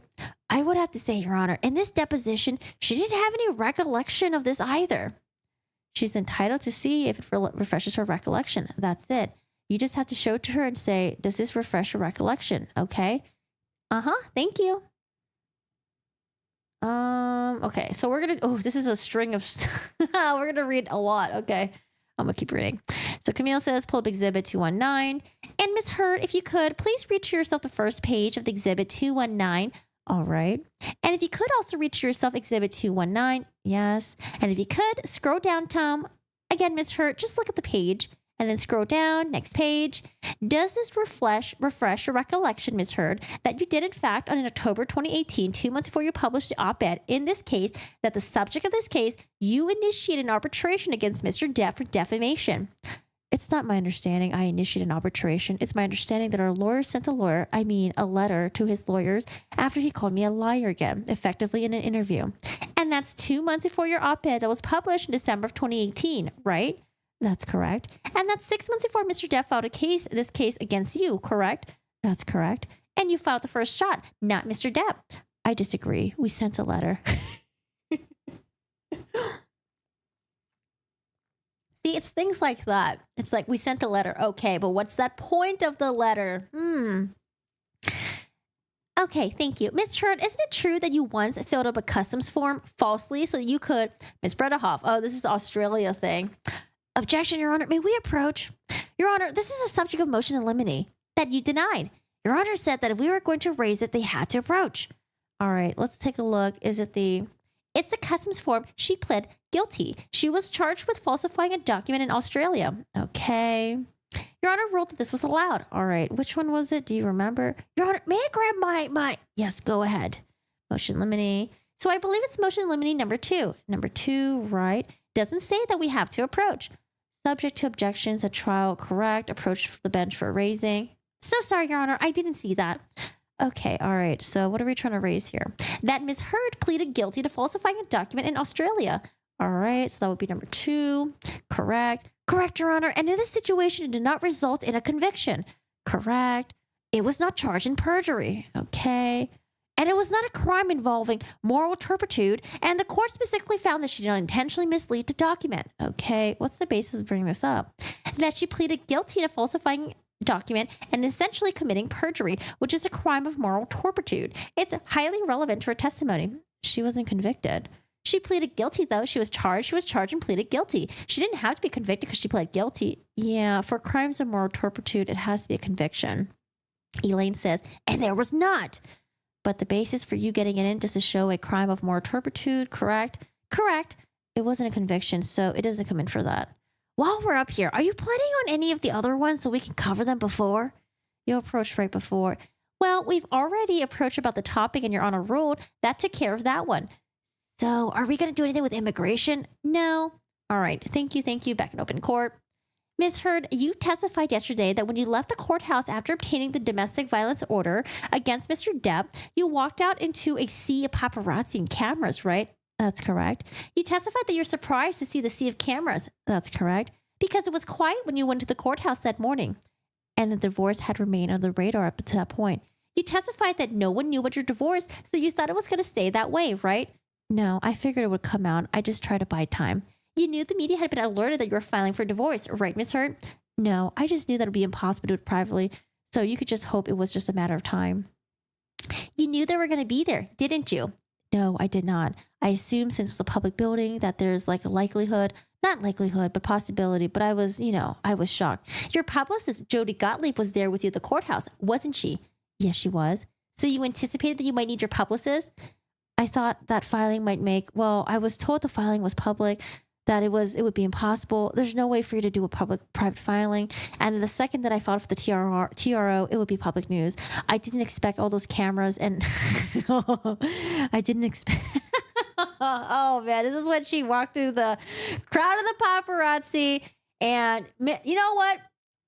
If you're hiding your bruise, you would wear sunglasses, right? She didn't. She had no sunglasses on. And this is the first time we really see her hair is like super tucked in like this, just so you could prominently see the bruise on her face. Oh, yeah. Okay. Yeah, she was so shocked.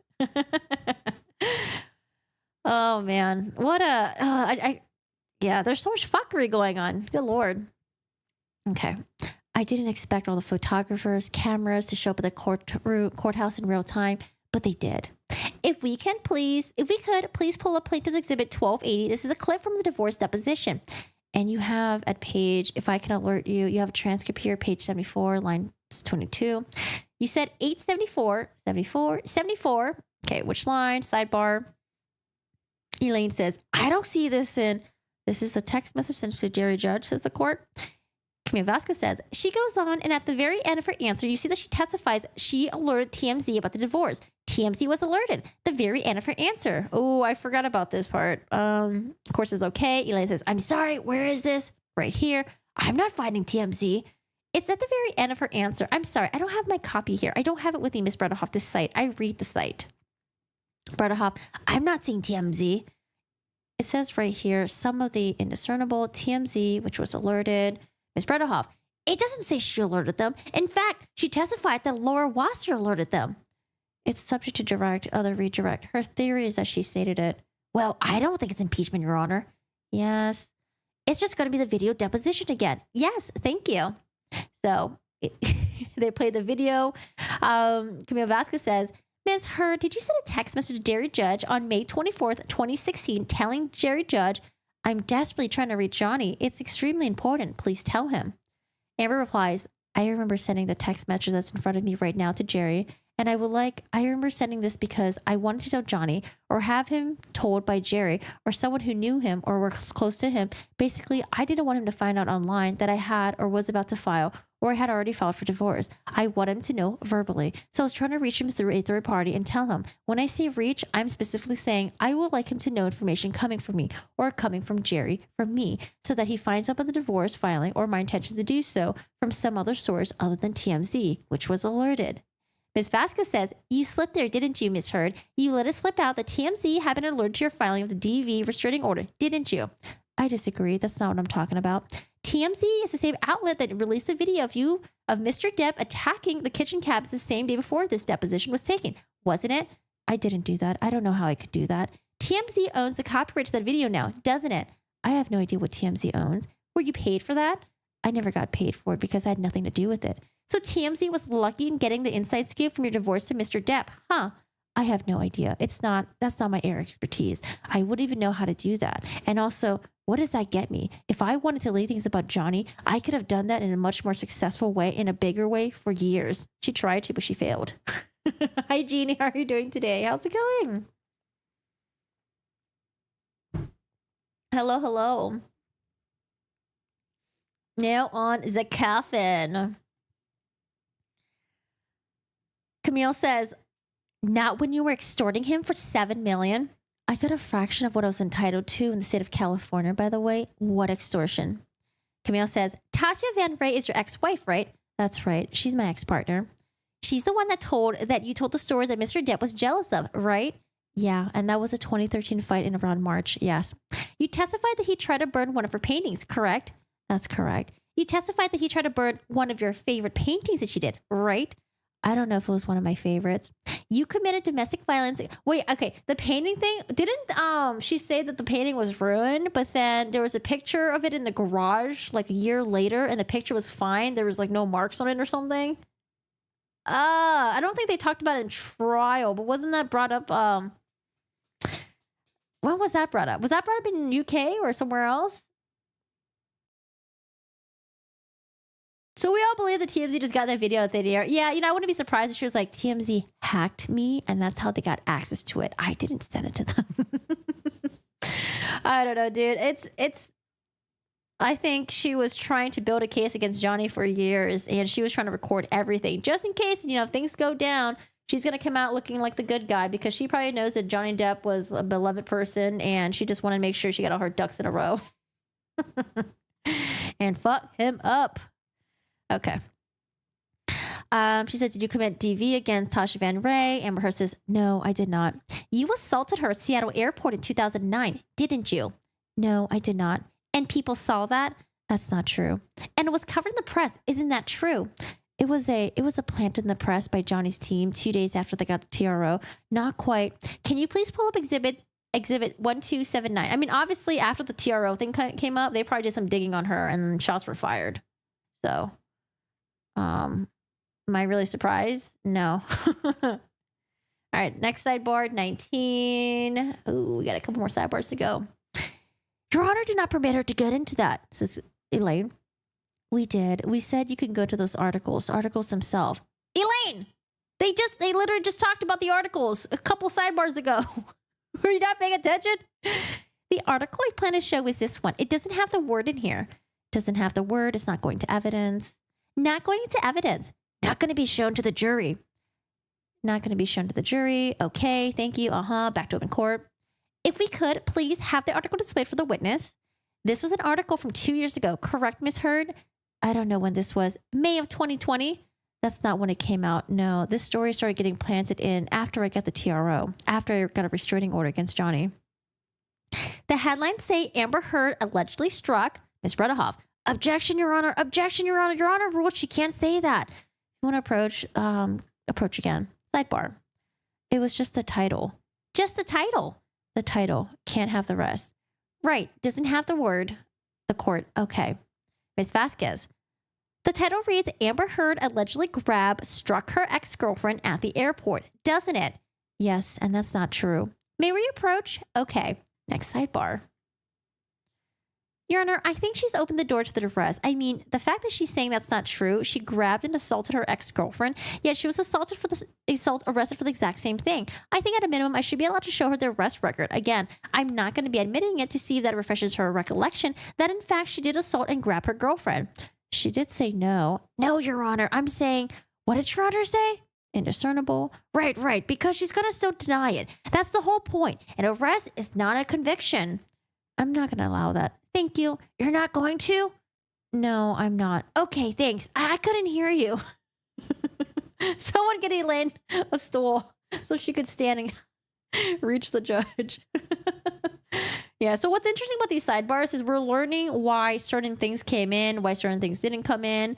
Because I was wondering too why they didn't bring up Amber Heard's like previous arrest stuff or the Australia incident, but now we're starting to understand why. All right, sidebar number 22. Elaine makes a JD impression. So Camille Vasquez is done with the cross-examination. It's Elaine's turn. She's going to do the redirect. And this is when both sides, Elaine and Amber Heard, sorry, they're on the same side, but they both were bombing. I don't know. Amber Heard was answering with a lot of hearsays, and Elaine had a hard time navigating through that, and it was just a lot of objection. Like it was just, yeah, it was the whole thing was just very interrupted. Okay, so this is the part where Elaine makes a JD impression. Oh God, Elaine, 5366. Okay, so the question was, please tell the jury about the next meeting after he said you would not see my eyes again. Amber says, we met in the lawyer's office. They gave us a moment. Johnny kissed me again, held me. I cried. He cried. And then we had a short exchange. He put a note in my pocket that says, I'll love you dead or alive, my Slim, with his new phone number on it. Ms. Bredehoff, I would like to bring up Michelle. If you can't, I'm sorry. Do you recognize this? Objection, Your Honor. May we approach? So Renault redirect, right? This is something that was never produced. And if it was produced as a part of a late production and past discovery cutoff. Ms. Bredehoff. So it was produced by Mr. Depp. It was used in the UK trial. Mr. Depp produced it as a black and white in his case. This came out in color. It's true. Though through Mr. Young's view, but it's not responsive to any document request that they've asked for. I'm going to sustain the objection. Thank you, Your Honor. Next one is beginning with stream of objections from Camille Vasquez. Oh yeah, I think this would be kind of like the long one. We're almost done with today. When do you think we get to Dr. Spiegel? We'll get to Dr. Spiegel probably. When do we get to Dr. Spiegel? Dr. Spiegel's on day 21. We're on day 18 right now. But we've got a bunch of like short sidebars for the next couple days because the Elaine fuckery won't be happening as much. Oh man. Okay. Sidebar number 23. We got the beginning of a string of objections from Camille Vasquez, 5369. Okay. I'm reading the whole thing because it's just kind of nice to have context. It was suggested by Miss Vasquez to wait, okay. What did she say? It has been suggested by Miss Vasquez to you in your question that you didn't tell anyone the abuse until the TRO. Is that true? Objection, Your Honor. Leading. All right. Sustained. All right. Who did you tell about the abuse during the time it was happening? Objection, Your Honor. Leading. Not offered. And hearsay. Sustained. Your Honor, it's prior consistent statements. But it's leading. It's sustained. Next question. Okay. What, if anything, did you tell anyone about the abuse? Objection, Your Honor. Hearsay. Sustain the objection. Your Honor, may I approach, Your Honor?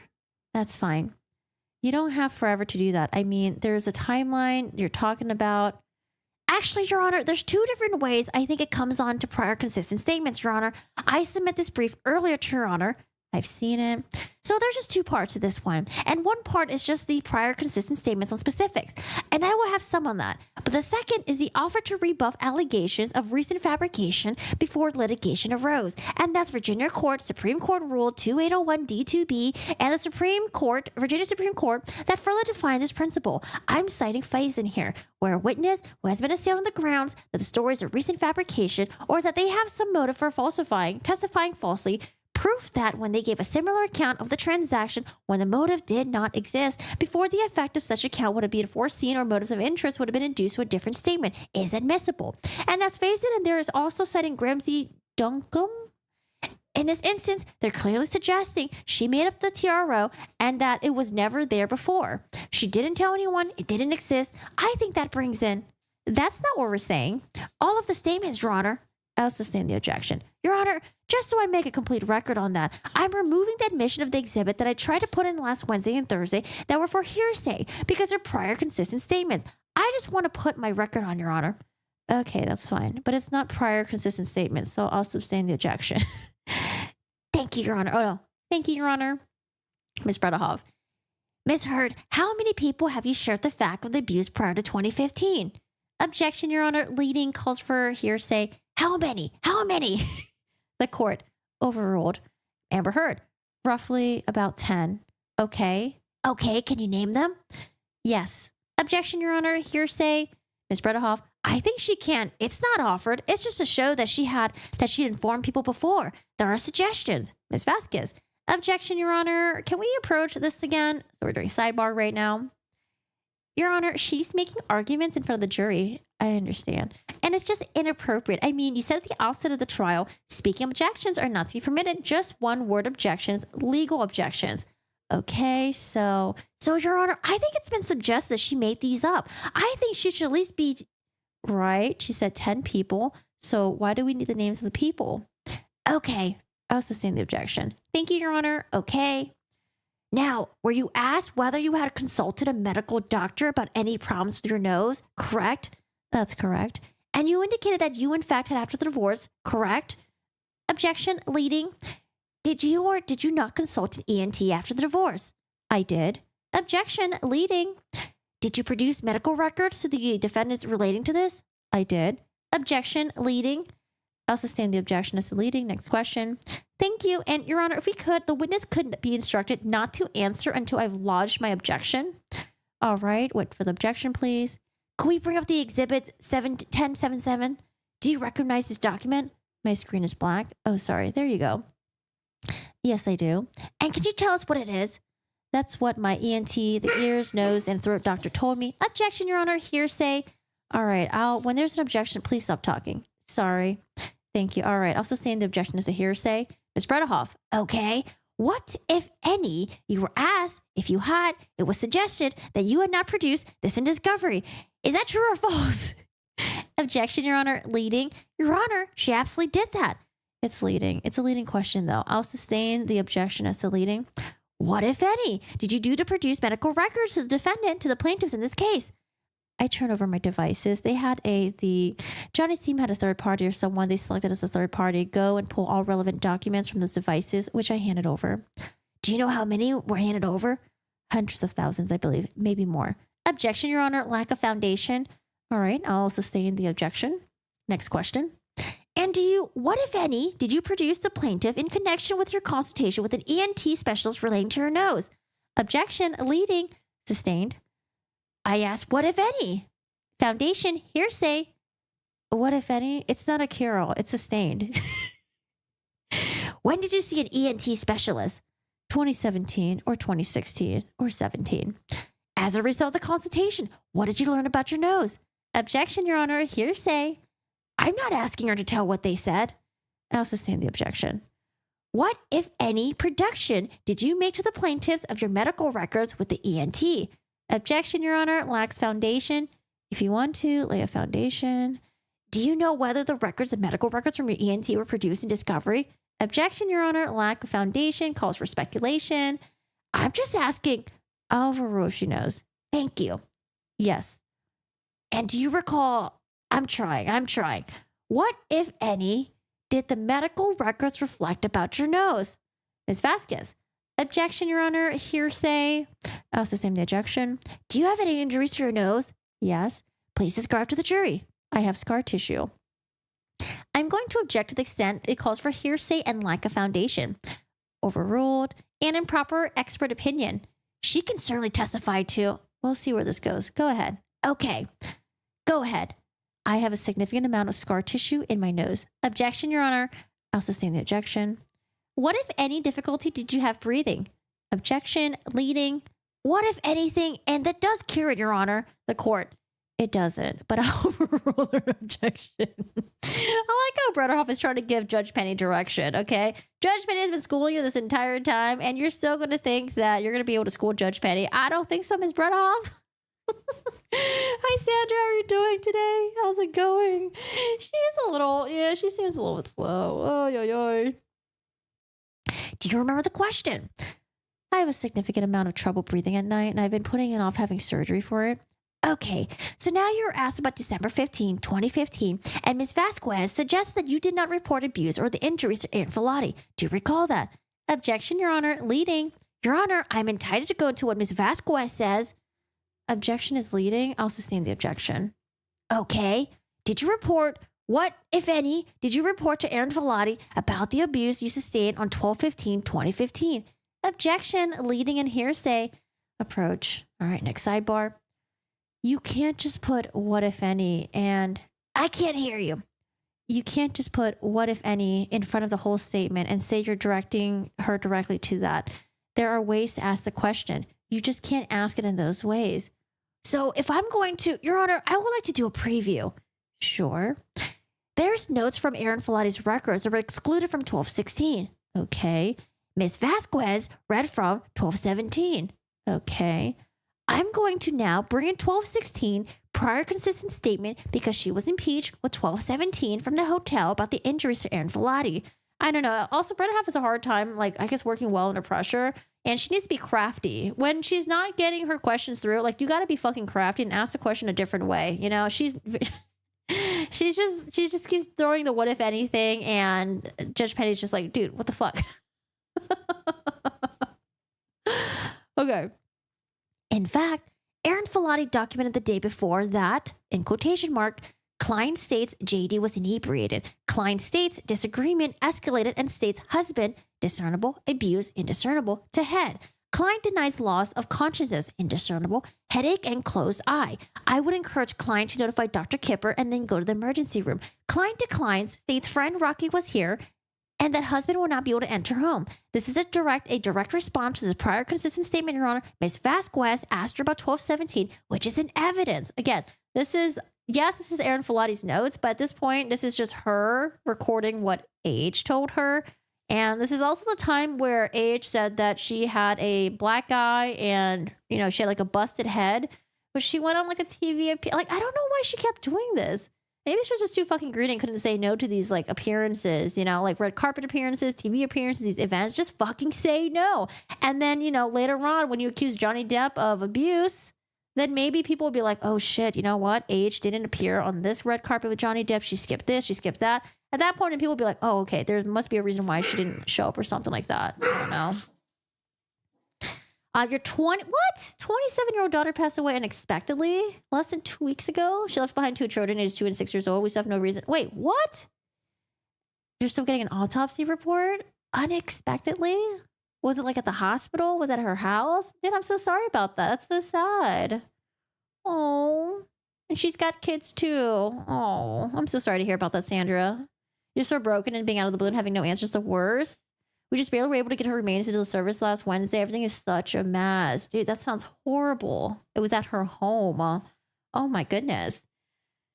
People were very sympathetic towards Elaine, but we watched her pull shady and competent crap every day and lost patience for that woman. I feel sympathetic towards her because she's just old, I guess. And I don't know. I do feel bad for her, but she just seems incompetent and just a hot mess. Oh, yeah.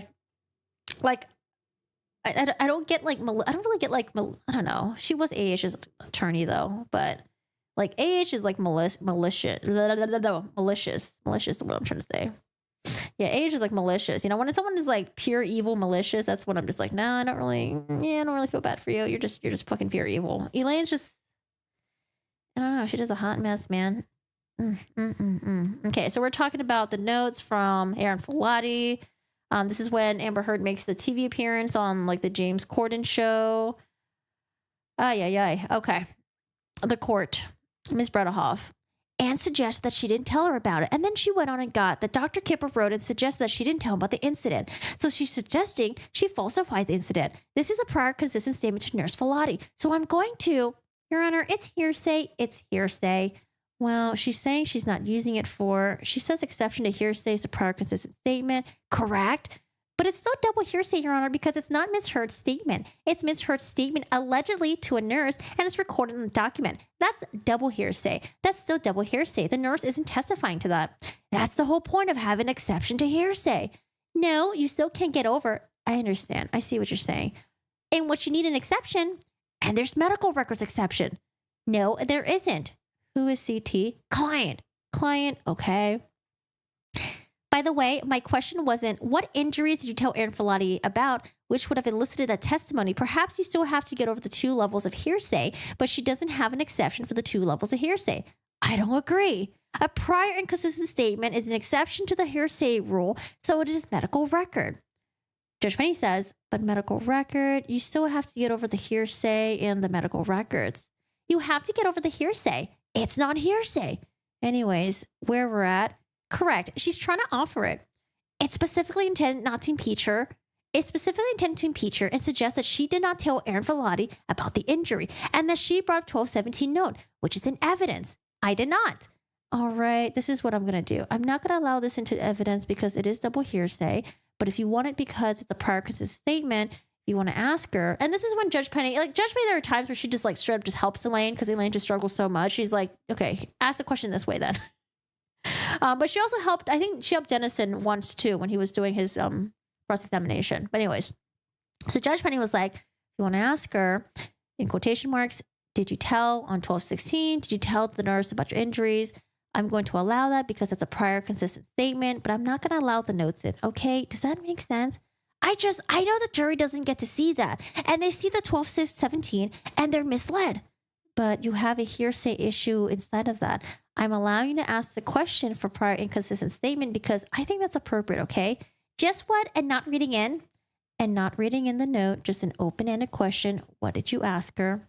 And then I also have a text exchange between Aaron Filati and Amber Heard on 1216 about this. This is Defense Exhibit 535, Your Honor. And for the record, what I want to move in is Plaintiff's 46A to add in 1216-15. What part are you saying is a prior consistent statement here? She's telling her about the headache and it goes through. And then she finds, I think the 3rd page, Your Honor, is an exception. Show me the prior consistent statement. Your Honor, I'm going to just object that none of this should be admitted. Well, the prior consistent statement, go ahead. Prior consistent statement cannot be admitted into evidence because they're not used to rehabilitate the witness. Right. And it cannot be admitted into evidence. Right. So you just ask her the question. I'm not going to allow the documents. They have to be open-ended. They can't be quoting. It's hearsay. You can't quote the text. You can't read the notes. You can't quote the notes. Just say, on 1216, do you report to the nurse any injuries? Does that sound okay? That's fine, Your Honor. And just for the record, Your Honor, and did you text with the nurse? And did you text to her about the injuries? But that's it, okay? All right. And just for the record, Your Honor, okay, I didn't impeach her on this injury. I asked if she had any injuries. We're not going to impeachment, just prior to this statement. That's fine. Okay, thank you. Continue reading on. We're going to read on to another long sidebar. Okay, so Bredehoff says, did you tell Nurse Filati on 1216 about your injuries you sustained from 1215 attack? I did. I believe I sent her pictures too. Okay. And did you text with the Nurse Filati on 1216 about the injuries that you had suffered as a result of Mr. Depp attack on you on 1215? Yes, she guided me through a concussion check. And did you tell Connell Cowan about the injuries sustained? Objection, Your Honor. Hearsay. It's prior consistent statement, Your Honor. All right, I'm going to sustain to the objection at this point. Next question. Do you recall Dr. Laurel Anderson testifying that she saw 2 black eyes on 1217? Objection, Your Honor. Leading. Sustain is still leading. Okay. What, if anything, do you recall from Laurel Anderson's testimony on this case about what she observed on 12/17. Objection, Your Honor. This is outside the scope of cross-examination. It's prior consistent statement. I'm going to sustain the objection. The observation from 12/17. Sustain the objection. Next question. May I approach? Okay. Camille Vasquez says, they've been the court. Prior consistent statements can't be testimony that's in evidence. That's not how it works. Elaine says, they brought in Dr. Kipper notes from 12/17, alleging that she didn't say anything about it. And 12/17, she's appearing in front of Laura Anderson. Again, prior consistent statements cannot be permitted. You're asking about the testimony that's not her consistent statement. Ms. Vasquez got to talk about it. That's not prior consistent statements, though. I'm gonna sustain the objection. You can move on. Oh, yeah. Marianne. I'll sustain the objection. Oh, man. I think we're almost there. Oh shit, I'm going backwards. Whoops. The what if any. Do an approach. Audio clips. Oh, I read this one.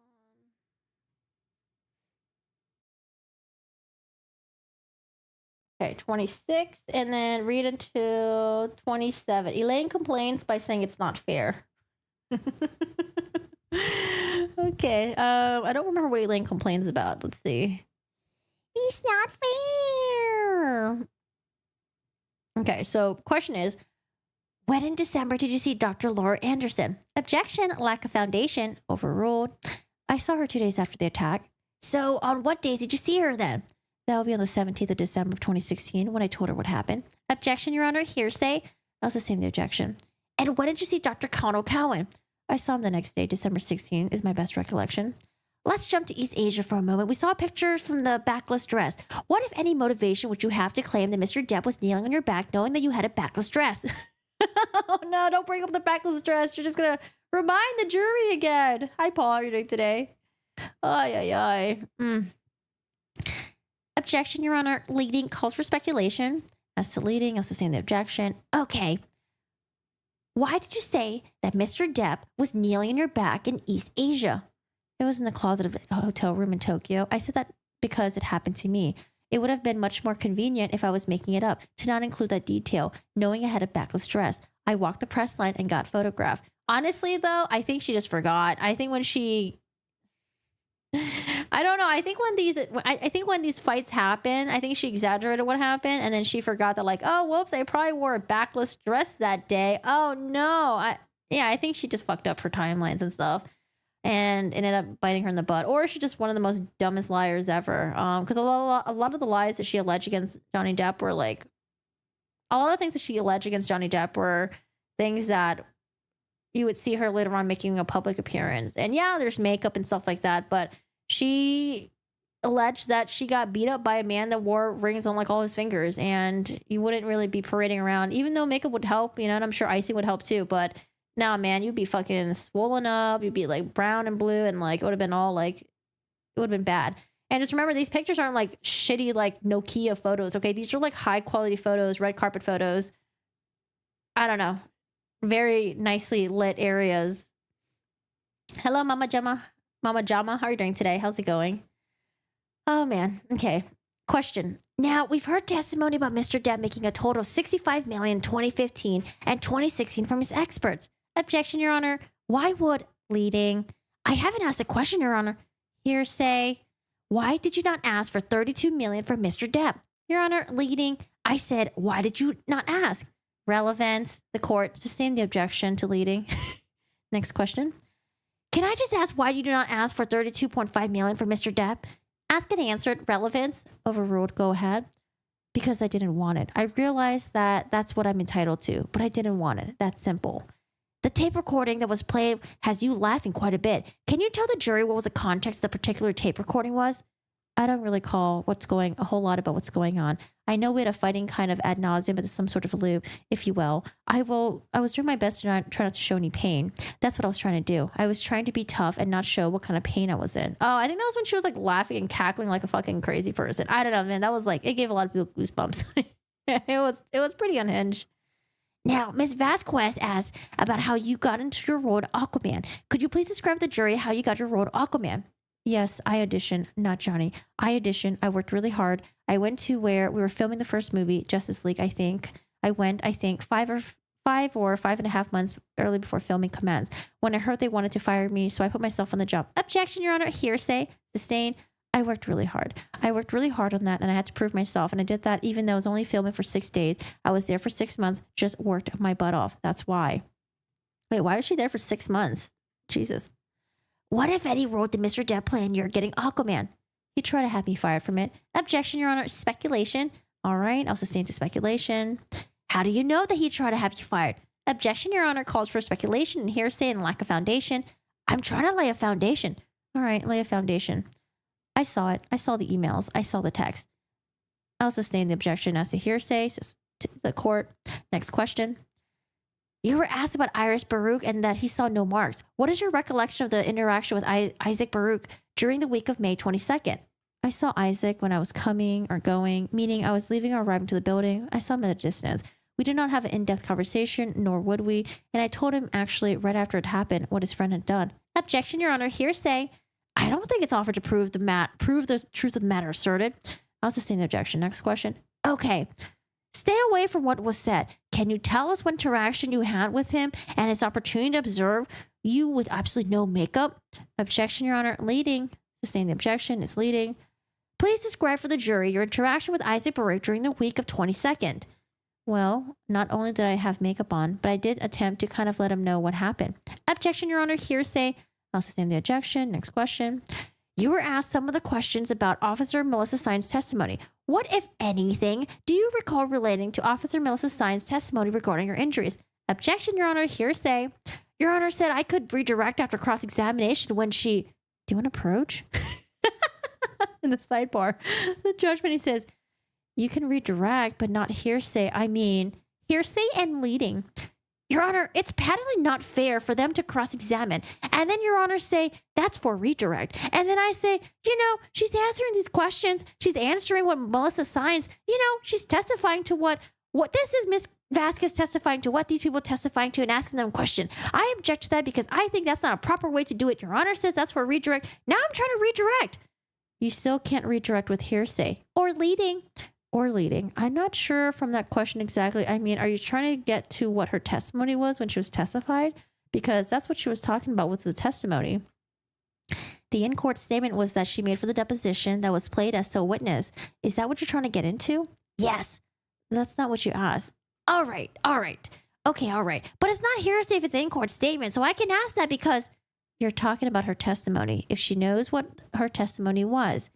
But you still can't lead the witness. Okay, thank you. Ms. Bredehoff, what, if any, do you recall of Officer Sines' testimony, in this case relating to your injuries and the property destruction? I recall her saying that she didn't feel that the state that I was in was enough of an injury to her. It was an injury seeming to her. Okay, what about the property damage? She claims she did not see any property damage, and I walked with her over the broken glass, so I don't know why she's saying that. Okay, what if any? Now we're going to start doing what if any interaction did you have with Alejandro Romero during the week of May 22nd? I spoke with him briefly. Objection, Your Honor. That extent is calls for hearsay. Overruled at this point. You spoke to him. I spoke to him briefly in passing as I was entering. Maybe I was exiting the building, but always when I was on my way out from in or being outside, meaning makeup, I had makeup on always as I do. Why did James Franco visit you on 5/22? Objection calls for speculation. Do you know? Yes. Please tell. Because he was my friend. He lived next door, quite literally lived next door. And I had frankly exhausted my support network with my usual friends and was happy to welcome as much friendship at the time as I could possibly get. Now, the video showed him laying his head on your shoulder. Can you describe for the jury what the interaction was without saying what was said and the interaction that was led to that? After seeing my face, he put his head on my shoulder. Objection, Your Honor. Calls for speculation.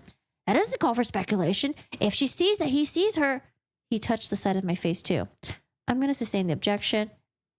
Again, Your Honor, if you could instruct the witness, if you could wait for the objection, please. All right, next question. What did Mr. Franco do on the elevator before laying his head on your shoulder? He touched the side of my face and responded to what we saw.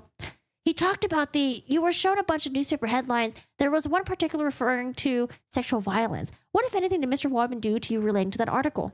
Objection, Your Honor. Lack of foundation, calls for speculation. What did he do to her? Unintelligible. I don't understand the question. Court overruled. We'll see where it goes. He was carrying the paper that had the headline on it that he leaked and threw it at me at the UK trial. We were unfortunately sat actually literally right next to each other. Was this through your show? Oh, Mr. Waldman. Okay, this is Mr. Waldman. We were unfortunately sat actually literally next to one another with a COVID spacing between us, and he threw the paper down as he sat down with that cover. And where was that? In the UK trial, at the UK trial. Objection, Your Honor. That is beyond scope. That's not beyond the scope. Overruled. Thank you. Why did you tweet about the makeup and Mr. Waldman? Because he was calling me a liar and a hoaxer, and this is an elaborate hoax just to get Johnny. Objection, Your Honor. Hearsay. I'll sustain the objection. Next question. Okay. I don't have any more questions, Your Honor. I think we're done. That is the end of the Elaine stuff. Hello, Vax. How are you doing today? We're done with day 18, but we got 3 more days to go. But they're going to be short days, thank goodness. Yeah, I know. The unintelligible one was when Camille was like, what the fuck is she saying? I don't even know what to do at this point. Yeah, Camille had a boatload of work to do, man. Oh, my goodness. Let's see, 26. All right, guys, let's get up and stretch. Let's use the bathroom really quick. We're on day 19 now. Fresh new day. And I think there's only 2 sidebars we're going to go over today. Oh, all right, guys. Get up, stretch really quick, and I'll be back in like 2 minutes.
Oh, is this a script? No, this is a transcript.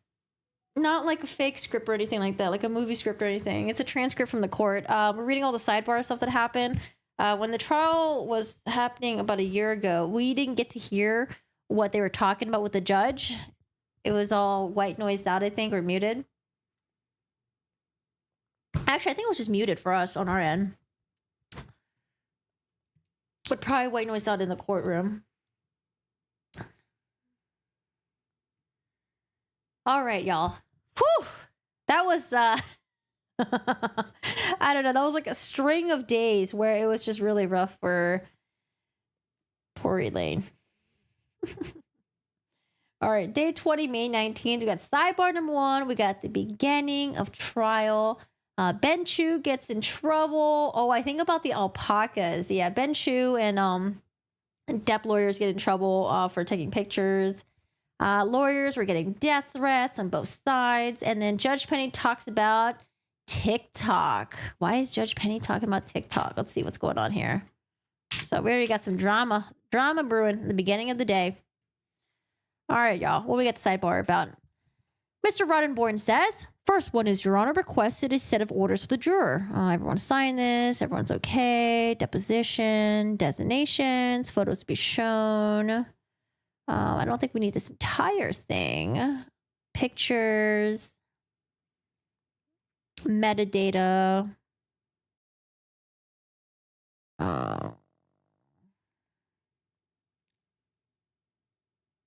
Bruce. Oh man, this is pretty long actually. Should I read the metadata stuff? Okay, I can read. I'll just read it, I guess. All right, Roddenborn. The first one is, Your Honor requested a set of orders for the jurors. Judge Penny says, everyone sign on this. Mr. Chu, yes. Mr. Roddenborn says, yes, Your Honor. The court says, so sign. Mr. Chu says he read it carefully. The court says, I'm sure. I'm glad you took your time. Mr. Roddenborn says, we just added the one paragraph at the end. The court says, okay, get that order out. Everyone says, thank you, thank you, thank you. Mr. Roddenborn. And then we just wanted for Rocky Pennington's deposition, there's going to be a number of photos shown, and we just want to address any issues before. The court says, all right. Mr. Roddenborn, I think Ms. Myers and I had agreed on that we did bring the deposition designation, and we didn't bring the photos in front of Your Honor. We just said any testimony that Your Honor allows is in the reference in a certain, allows in that reference a certain photo, and that the photo comes in. The court says the photo will be shown. Mr. Roddenborn continues, I just wanted to make sure that we're all on the same page. Some that have been plainly admitted into evidence as they're going to be shown. Let me highlight this. Court says, alrighty, Mr. Roddenborn. And then there's a group that it was shown to Ms. Pennington, Ms. Myers, and I agreed that would come in. And if Your Honor will let the testimony in, court says, sure, that has a stamp on them. Jessica Myers says, so I think we're going to take the same position yesterday, but there's a lack of foundation for including the metadata. The court says, okay. Roddenborn says, and we would argue two things. Number one, that wasn't what we agreed on when they came in. This is a different witness. We agreed that the pictures would come in. We never discussed, Ms. Myers never objected to the metadata coming in when we made an agreement several weeks ago. So that's the first argument. Court says, okay. The second argument, Your Honor, is that I know we hand up some case law, but these are clearly not hearsay under Cadam v. Commonwealth. I understand the hearsay, but the problem is the foundation part. Actually, you keep saying metadata. This actually isn't metadata. This is just from an iPhone, which I can go in, I can change my listings for any on my iPhone, and it will show up as a different date or different location. Metadata is something that is extracted from the phone and is with the file, and it would show that I changed the location. That's metadata. That's metadata. So, Roddenborn, okay. The court, I understand you keep calling it metadata, but your position is it's metadata. My position is it's something that can be changed. Sorry, when they send judges from computer forensic school down in Alabama, these things happen. I don't envy you having to go that far. It's the industry. Mr. Butterhoff, but Ms. Hurd did testify that she did put those on there. She gave the foundation testimony. The court, well, I understand that. But then again, anyway, that's my ruling. Mr. Roddenborn says, okay. Mr. Roddenborn says, Your Honor, I just wanted to make a record on that. Court says, I appreciate it. Mr. Roddenborn, can I take one more shot at this? Okay. Mr. Roddenborn says, Mr. Depp, you'll remember, he introduced the two pictures of him with the alleged bruises in his face that were very clearly had this on them. He testified that one was taken by Sean Bett. And that's so a different nature than this, I believe. So we believe at a minimum, if the jury, number one, if we believe that they've waived this by agreeing to this coming in, but, this is the problem with my deposition. The same thing that you wanting to de-designate things. I understand. The trial is fluid. I totally respect Your Honor's decision, but we would ask that this be published. This is a different nature than that. Okay. All it shows is the time. All right. Any objection to those? Ms. Meyer says, I think we move our objection of having them come in. Same with the ones the other day. The ones that they're referring to they didn't object to the timestamp at the top. Well, I understand, but what would be the objection of the timestamp? That's plainly metadata. Mr. Moniz, yeah, but they can't be changing the same way. The court says, that, I don't know. Didn't cover that in my class. Mr. Roddenborn, the case law says that in order to get rid of metadata, they have to do more than assert that it could be changed. They have to, I understand. Well, I still don't think it's metadata. I'll allow it this time, but we can get rid of it, okay? Everyone says, thank you, thank you, thank you, thank you. Very comfortable. Yes. Mr. Roddenborn says, if you notice anything at all comes up with exhibits with Ms. Pennington's or photographs, there's several ways that have already been admitted without metadata. And the ones that have to show them admitted, the court says, are you going to show them this during deposition? Judy's going to get mad at you. Mr. Roddenborn, that's the first time I've done that. Well, we'll show them. We'll have this redacted. Did I label this wrong? Am I on the wrong day? 19. Oh, fuck me. Sorry. I think we're on the wrong day. 19. Sorry. Day 19 is start of the trial, discussing matters. Sorry, I skipped the wrong day. Okay, so we're back to having little sidebars. We did sidebar number 1. The alpaca thing happens the next day. My bad, y'all. I fudged that up. Sidebar number 5. AH's sister testifies. We are in cross-examination. So this is Amber Heard's only live witness from her friends and family camp. Right? Yeah, I think so. All right, y'all. Sister testifies. Ms. Bredehoff, first of all, this has never been produced to us. Depp's lawyer. This is from the defendant's records. Okay, so what are we looking at? Who is this between? Depp's lawyer. This is between Ms. Heard and Mr. Depp, the court. So Ms. Heard and Mr. Depp, these are her statements, and then he states Depp's lawyer. So go to third page. Ms.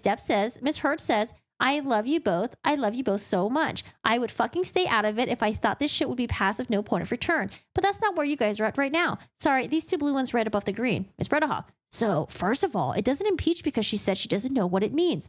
The court, she said she was helping them. So what are you offering it for? Depp's lawyer. So she said that she didn't say that they weren't past the point of return. Ms. Bredehoff. She didn't testify to that. She testified that she wasn't sure what you were getting at there. The court. She testified that it wasn't her place to say. She was just being supportive. So this is something different. Ms. Bredehoff. First of all, you can't introduce documents for impeachment of a third-party witness, so it's not admissible. At best, she can put it in front of her, and she can read it to her. But she can't put it into evidence. Ms. Depp's lawyer. That's what I said. The court. Are those the only ones you're looking at? Depp's lawyer. I just realized I have a redacted copy. I didn't redact other messages. We can take care of that. The court. If you're not going to produce into evidence, that's fine. She's just going to read it. Depp's lawyer. I'm just going to read it to her. Ms. Bredehoff. Just those 2? She says yes. Yes. Okay. Now we have, I think after we have Whitney's testimony, we get a lot of video depositions, I think. Who are the video depositions from? I think from like the friends maybe. But at this point, I guess people are starting to fall asleep and it's not good. You know, when your side is, I think right now, the makeup artist is testifying on video. Is that what it was? Makeup artist is testifying on video, and I guess people are just falling asleep. It must have been after like lunchtime or something, and people are just like, oh my God, these videos are just so... Aw, thank you, Sandra. I appreciate it. Thank you. I'm glad that he didn't throw his employees under the bus. They walked out. Their car wasn't there. They took pictures of alpacas because the crowd was asking questions. Camille was exhausted. Yeah, I bet she was. Hello. Hi, Corgi. What's up? How are you doing today? All right, so Judge Penny needs to start waking up some of the jurors because they are falling asleep a little bit. Judge Penny says, all right, how much time? I'm sorry, I have jurors falling asleep, so I had to get Julissa over there and nudge him. I just want to make sure. The next one is 40 minutes, sorry. I'm going to give them time to stretch too so we can sit up here and talk. That's what we're going to do right now. So we'll just stay here for a few minutes to chat. So the next one, 40 minutes and 14 seconds. Perfect. We can get them done today. Perfect. Depositions. I haven't gotten time for some depositions from you. I talked to Sammy because Planet Depots did all of them. Right. And I told him I would check with them. Well, I still don't have some from a couple weeks ago. I thought we got those to Sammy. I thought so too. We'll double check. Oh, Mr. Chu says, I thought so too. Double check. The court. Make sure. I'm going to go back and look at the times. I'm missing all the officers, one from that day. They're short ones, but I still think I'm missing it. So if I can get them tonight, because I want to give you an accurate time for tomorrow, but I can add those into the times, okay? Okay. But we're a little ahead of the schedule, so I might be able to give you a couple of extra hours. But if I know tonight what they are, I can tell you tomorrow what you have left. At the end of the day tomorrow, I can tell you what you have left. Ms. Bredehoff, I'm pretty sure we have them, so we'll figure it out. Sammy just doesn't have it. Okay, we'll go back. We went back, checked through his emails and everything, so we'll get that. And you're going to give me jury agreements in for tomorrow, the jury instructions, the agreements, objections tomorrow's morning. Yes. Do you think that's enough time for them? Do you have anything else going on? How's everyone doing? Do you think they got enough time to stretch? That's good. Oh, Judge Petty's so sweet. Everyone says, yeah, thank you. We're back in open court. We have more video interviews from Amber Heard's witness. So not much going on day 19. Now, this is day 20 where the alpaca the alpaca stuff happens. Okay.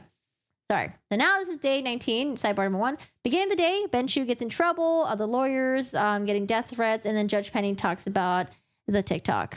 Sorry, I had my days mixed up. So Mr. Nadehoff says, Your Honor, I am not sure if you saw my email. The court, I did, and Sammy emailed to me. Mr. Roddenborn, it's deeply troubling. It appears to be, I know it's up to you, a blatant violation of the court's order. The jury, I don't know where they park. I assume they park in the public garage. They walk past that and just have deep concerns about the integrity of this process when things like that are happening. The court says, all right. Mr. Chu, Your Honor, if I may be heard, I can give a little context and I will apologize. But if I can just put into context, sure. Mr. Chu, the night before last, Ms. Vasquez got a very serious death threat. I know there's other threats going back and forth, but it was very serious. It was after her cross-examination of Ms. Heard, our email, our computer systems were compromised and hacked. Some of Mr. Depp's data was stolen. The firm made us surrender our phones. So yesterday, I surrendered my phone, gave it to my assistant. What happened was I went down a little earlier when we were done cleaning out the break room. I went down alone. I didn't have my phone. I was waiting for my assistant to come and bring me the phone. We couldn't contact the gentleman who was driving us to and from. I was surrounded by 100 people and it got a little, not scary, but it was a little overwhelming. So finally the driver came and Camille and the rest of the team came out. We asked our technician to take a private picture of us with the alpaca, which is still against my order. I apologize. I do apologize, but it's completely my fault. I was taking a picture for my boys who I haven't seen in 5 weeks. I apologize. No excuse. It's not prejudice. There's no disrespect. In fact, I don't see how it's prejudicial. The court, you can see if the jurors are coming out of there and you're doing pictures with alpacas. You can understand that? Mr. Chu, I do understand that, Your Honor. I do apologize, but I don't think that happened. We were surrounded. We contacted some people to escort us from now on. The court, yeah, you probably shouldn't go out there unless your car is ready. Mr. Chu, we won't. And that's why I mentioned the phone, because I literally did not have my phone because it was being fixed. It still hasn't been fixed. Our assistant has to come back again today at lunchtime and get it fixed. The court, okay, you're getting it escorted too, right? Are they escorted? Mr. Roddenborn, we have had some days, a little less, fewer people, but some days we have. Okay, but obviously there's no excuse for it's horrible that Ms. Vasquez received a death threat. We received them too. I know you've had. Mr. Chu, we get called. Mr. Roddenborn, that doesn't address the court. I understand. Mr. Roddenborn, it wasn't just Mr. Chu was posing for pictures. He was also taking a picture of Ms. Vasquez. And I get that it's tough, but we just have, and I'm not going to impute that notice to Mr. Chu and Ms. Vasquez, but Mr. Depp's online army of support is zealous. To say the least, when things like this go viral, it only makes it harder for the jury to avoid. I understand. It's just blatant, black and white violation of the court's order. Okay, so you're obviously on notice from now on. Mr. Chu says, yes, Your Honor. The court says there be sanctions if this happens again. Mr. Chu says, yes, Your Honor. The court, you need to figure it out. I don't want you. If people are videotaping, you can't be standing there when people are videotaping. Mr. Chu, we won't. The court, you can't be engaging with them. It's going to be silenced the entire way. Mr. Chu, understood. The court, in cars, gone. I don't want to see any grandstanding whatsoever. Mr. Chu, we're not leaving without having our drivers there. The court, it just can't happen again. Mr. Chu, I understand. The court, additionally, it was brought to my attention this morning, so I just want to get this on record too. There was an employee's kids out on the balcony in the back chambers area, and that's when you're at the judge's lot. You can see the balcony on the 5th floor. There were kids out there yesterday when people were coming in. They were videotaping the arrivals of your clients. One of the kids posted on TikTok. I found it this morning. It has been removed from TikTok and nobody can go on that balcony again for the duration of the trial. But since it happened, I wanted to let you all be aware of it and I have dealt with it. Mr. Chu, thank you, Your Honor. The court, very sternly, I want to make you all aware of that. Everyone says, thank you, thank you, thank you. Mr. Jennison comes in. Did you see the TikTok balcony? What's a TikTok balcony? I didn't see the TikTok balcony. Mr. Dennison. I don't think there's too much going on with Mr. Dennison.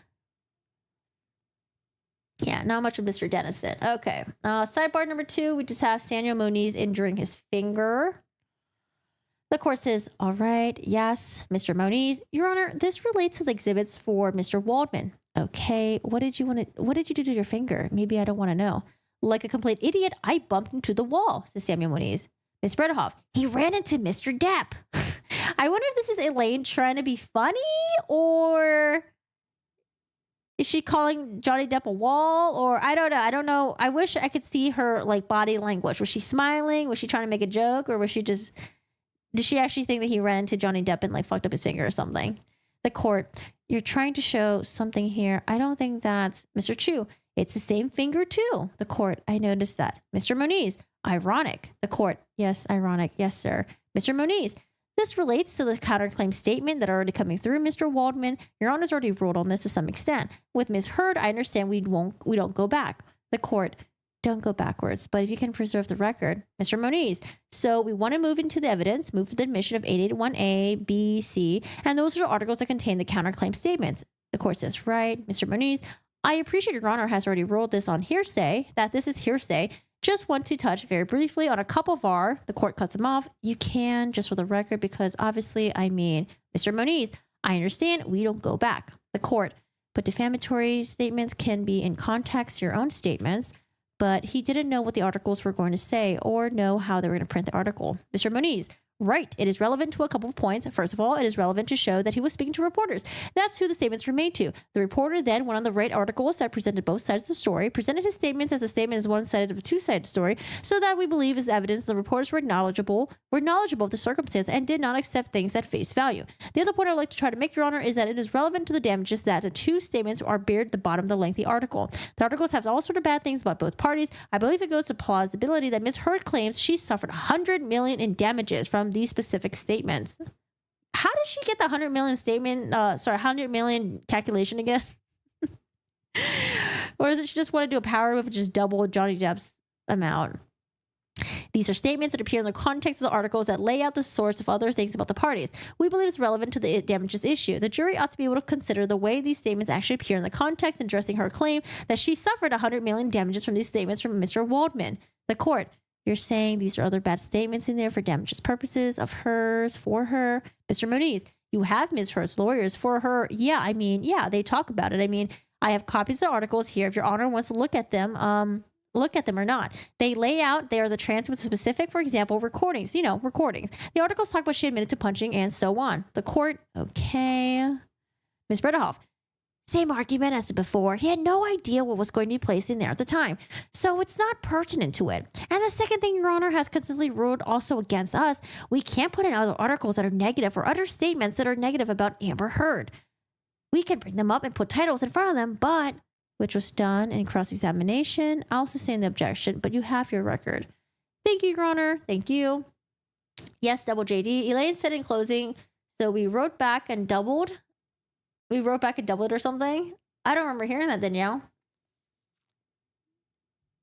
My career would have been worth 100 million. All right. Last day for today. Day 21. We have some testimonies from actually a lot of testimonies today. A lot of video ones. Bruce Whitkin was Johnny Depp's previous band member and friend. Tracy Jacobs was Johnny Depp's former agent, I think. Joel Mandel was it Johnny Depp's previous business manager, the one that apparently like stole money from him and was replaced by Ed White, I think. Adam Waldman, lawyer. Marie Sandanaga might have been the police officer who just came up and just talked about police standards, I think. Ron Schnell, I think, was the one that talked about, was it the Q score stuff? Michelle Maroney, don't remember that. Tina Newman, don't remember that. Maybe some of them were like the one. I think one of them was like the Disney worker, right? Who didn't really know much. Ellen Barkin, Depp's former girlfriend from like 20, 30 years ago. Alan Blaustein was one of the psychiatrists or something, or therapists, psychologists that Johnny Depp was seeing, I think. Eric George. Eric George was, I think Eric George was the lawyer that probably fucked this all up. I think he was a lawyer that represented Amber Heard back in the day where the whole op-ed thing was happening, I think. Jessica Kovacevic, I don't remember who that was. That was day 20. Sorry, we're in day 21. Day 21 was Richard Moore. I think Richard Moore is the doctor was a doctor that was supposed to talk about Johnny Depp's finger. We have David Spiegel, who was supposed to talk about Johnny Depp, I guess. And then Catherine Arnold was talking about how Amber Heard was a rising star at that point. She had her, what was the phrase again? It was like her rising moment or something. I don't know. She really thought that Amber Heard was going to be catapulted into like greatness along with like Gal Gadot and like Anna de Armas or something like that. I don't know.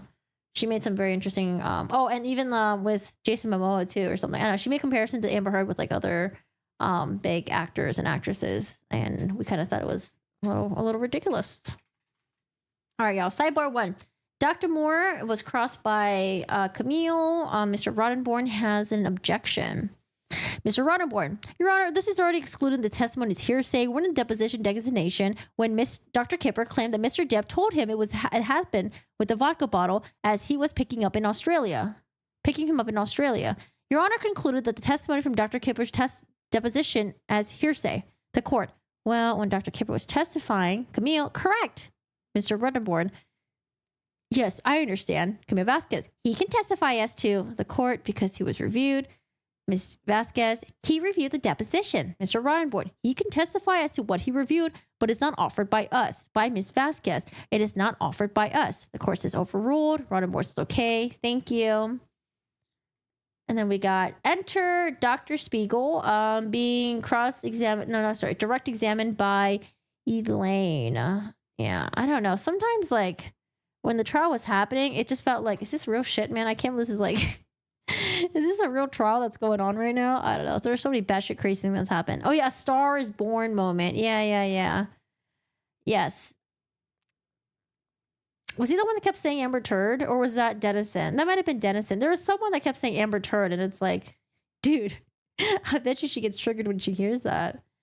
All right, so Elaine says, what, if any, have you seen in the terms of emails, audios, videos? Dr. Spiegel, yes, I've seen videos of Mr. Depp. I think a video was shown, right, of Mr. Depp destroying and slamming cupboards and breaking glass and yelling at Ms. Heard while having a glass of wine with wine in his hands. I've seen videos of destruction of property in the house.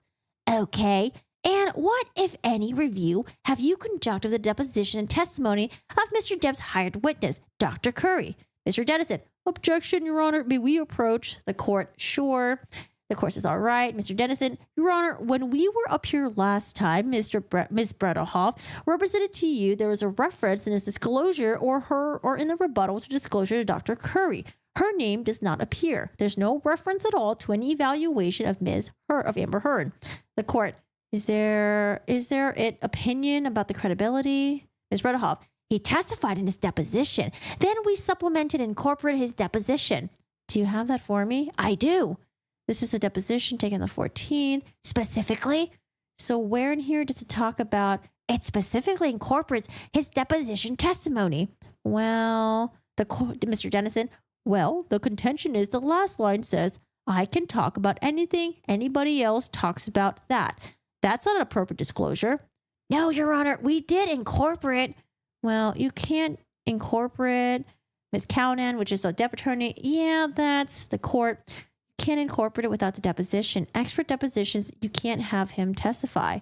Elaine, what we did was incorporate what he said. We did incorporate his deposition. The court, but is this specifically put in his supplemental disclosure? Ms. Bredehoff, I don't think that we went and put everything he said in deposition in. The court, you have to put the deposition in. You have to supplement what his opinions are going to be. Elaine, right. But that's just commentary in a particular. I mean, he's just saying this evidence supports. That's an evidence that supports. Oh my gosh, my angle. Oh, I think I do have a picture of him. There you go. Sorry, I forgot to pick the pictures up. Wait. It's Johnny's head. There you go. Sorry, I forgot all about the picture stuff. We're too much into the reading. There you go. Mr. Spiegel going up there acting like he's an expert that knows fucking everything. All right. He thought he was going to kill it. Oh, man. Okay. Elaine Bredehoff says, the court says, let's see. Elaine says, I don't think that we went and put everything he said in deposition in. The court, you have to put in his deposition in. You have to supplement what his opinions are going to be. Right. But that's just commentary in a particular. I mean, he's just saying that the evidence supports. That's an evidence that supports. right? It's not a major opinion. I understand that. But what Mr. Dennison is talking about, he's going to opine an opinion that she was credible in her answers to place it in. Wait, what the fuck did she say? If he's going to opine an opinion that she was credible in her answers to place it, Ms. Bredehoff, that's not a major opinion. That is part of the major opinions. Your Honor, wait, repeat that. That's not a major opinion. That is part. The major opinions, Your Honor, are very specific to drugs and alcohol, but he gives all the evidence that supports it. I understand. The opinion that she was truthful in her answers. Where is that? That's not an opinion. That's him saying that based on the test results, she scored that this is a particular test result of Dr. Curry. That means that she was incredibly answering those tests. That's an opinion. I'll sustain to the objection. No reference to Dr. Curry, right? Ms. Bredehoff, I don't think you can say he can't make references. The court, if he referred to hers in his opinion, that's fine. He can't opine about the results. Dennison, right. MMPI, and that's the issue. There's no reference in this instance about any NMPI. I suspect he's going to talk about Dr. Curry's MMPI. Your Honor, that's not a major part of his opinion. I'm going to sustain the objection. All right. Thank you. Everyone says thank you. But not too much going on with the sidebars with Dr. Spiegel, though. But he is here. Now, sidebar number 3, Elaine continues the direct examination of Dr. Spiegel. So this is after recess. I think we had like a quick little 10-minute, 15-minute morning recess. Hey, Sarah, how are you doing today? Hello, how are you doing? Hi, Dave. Spiegel's Elaine's son. And I thought I would never hear the what if any anymore. Should we do a word count of what if any on all these dogs? That'd be kind of funny. We'll do like Elaine, what if any? All right. Dennison says, Your Honor, I just want to be totally mindful of your prior orders. This witness testified that he invited twice Mr. Depp to be examined. Those 2 invitations were motions to this court to order a medical exam, and both of those were denied. Elaine says, Actually, we did request it and they said no. And then we moved for it and you said no. The court, you can address it in cross-examination. Mr. Dennison, but can I mention your order? Ms. Bredehoff, we didn't ask whether they will. We did make a request. We requested of them independent of the order. The court, right, but you did an order afterwards. You asked for an order? That's correct. You can redirect on that. That's fine. That's fair game. Okay, thank you, Your Honor. Back to open court. Elaine continues doing the direct examination of Spiegel.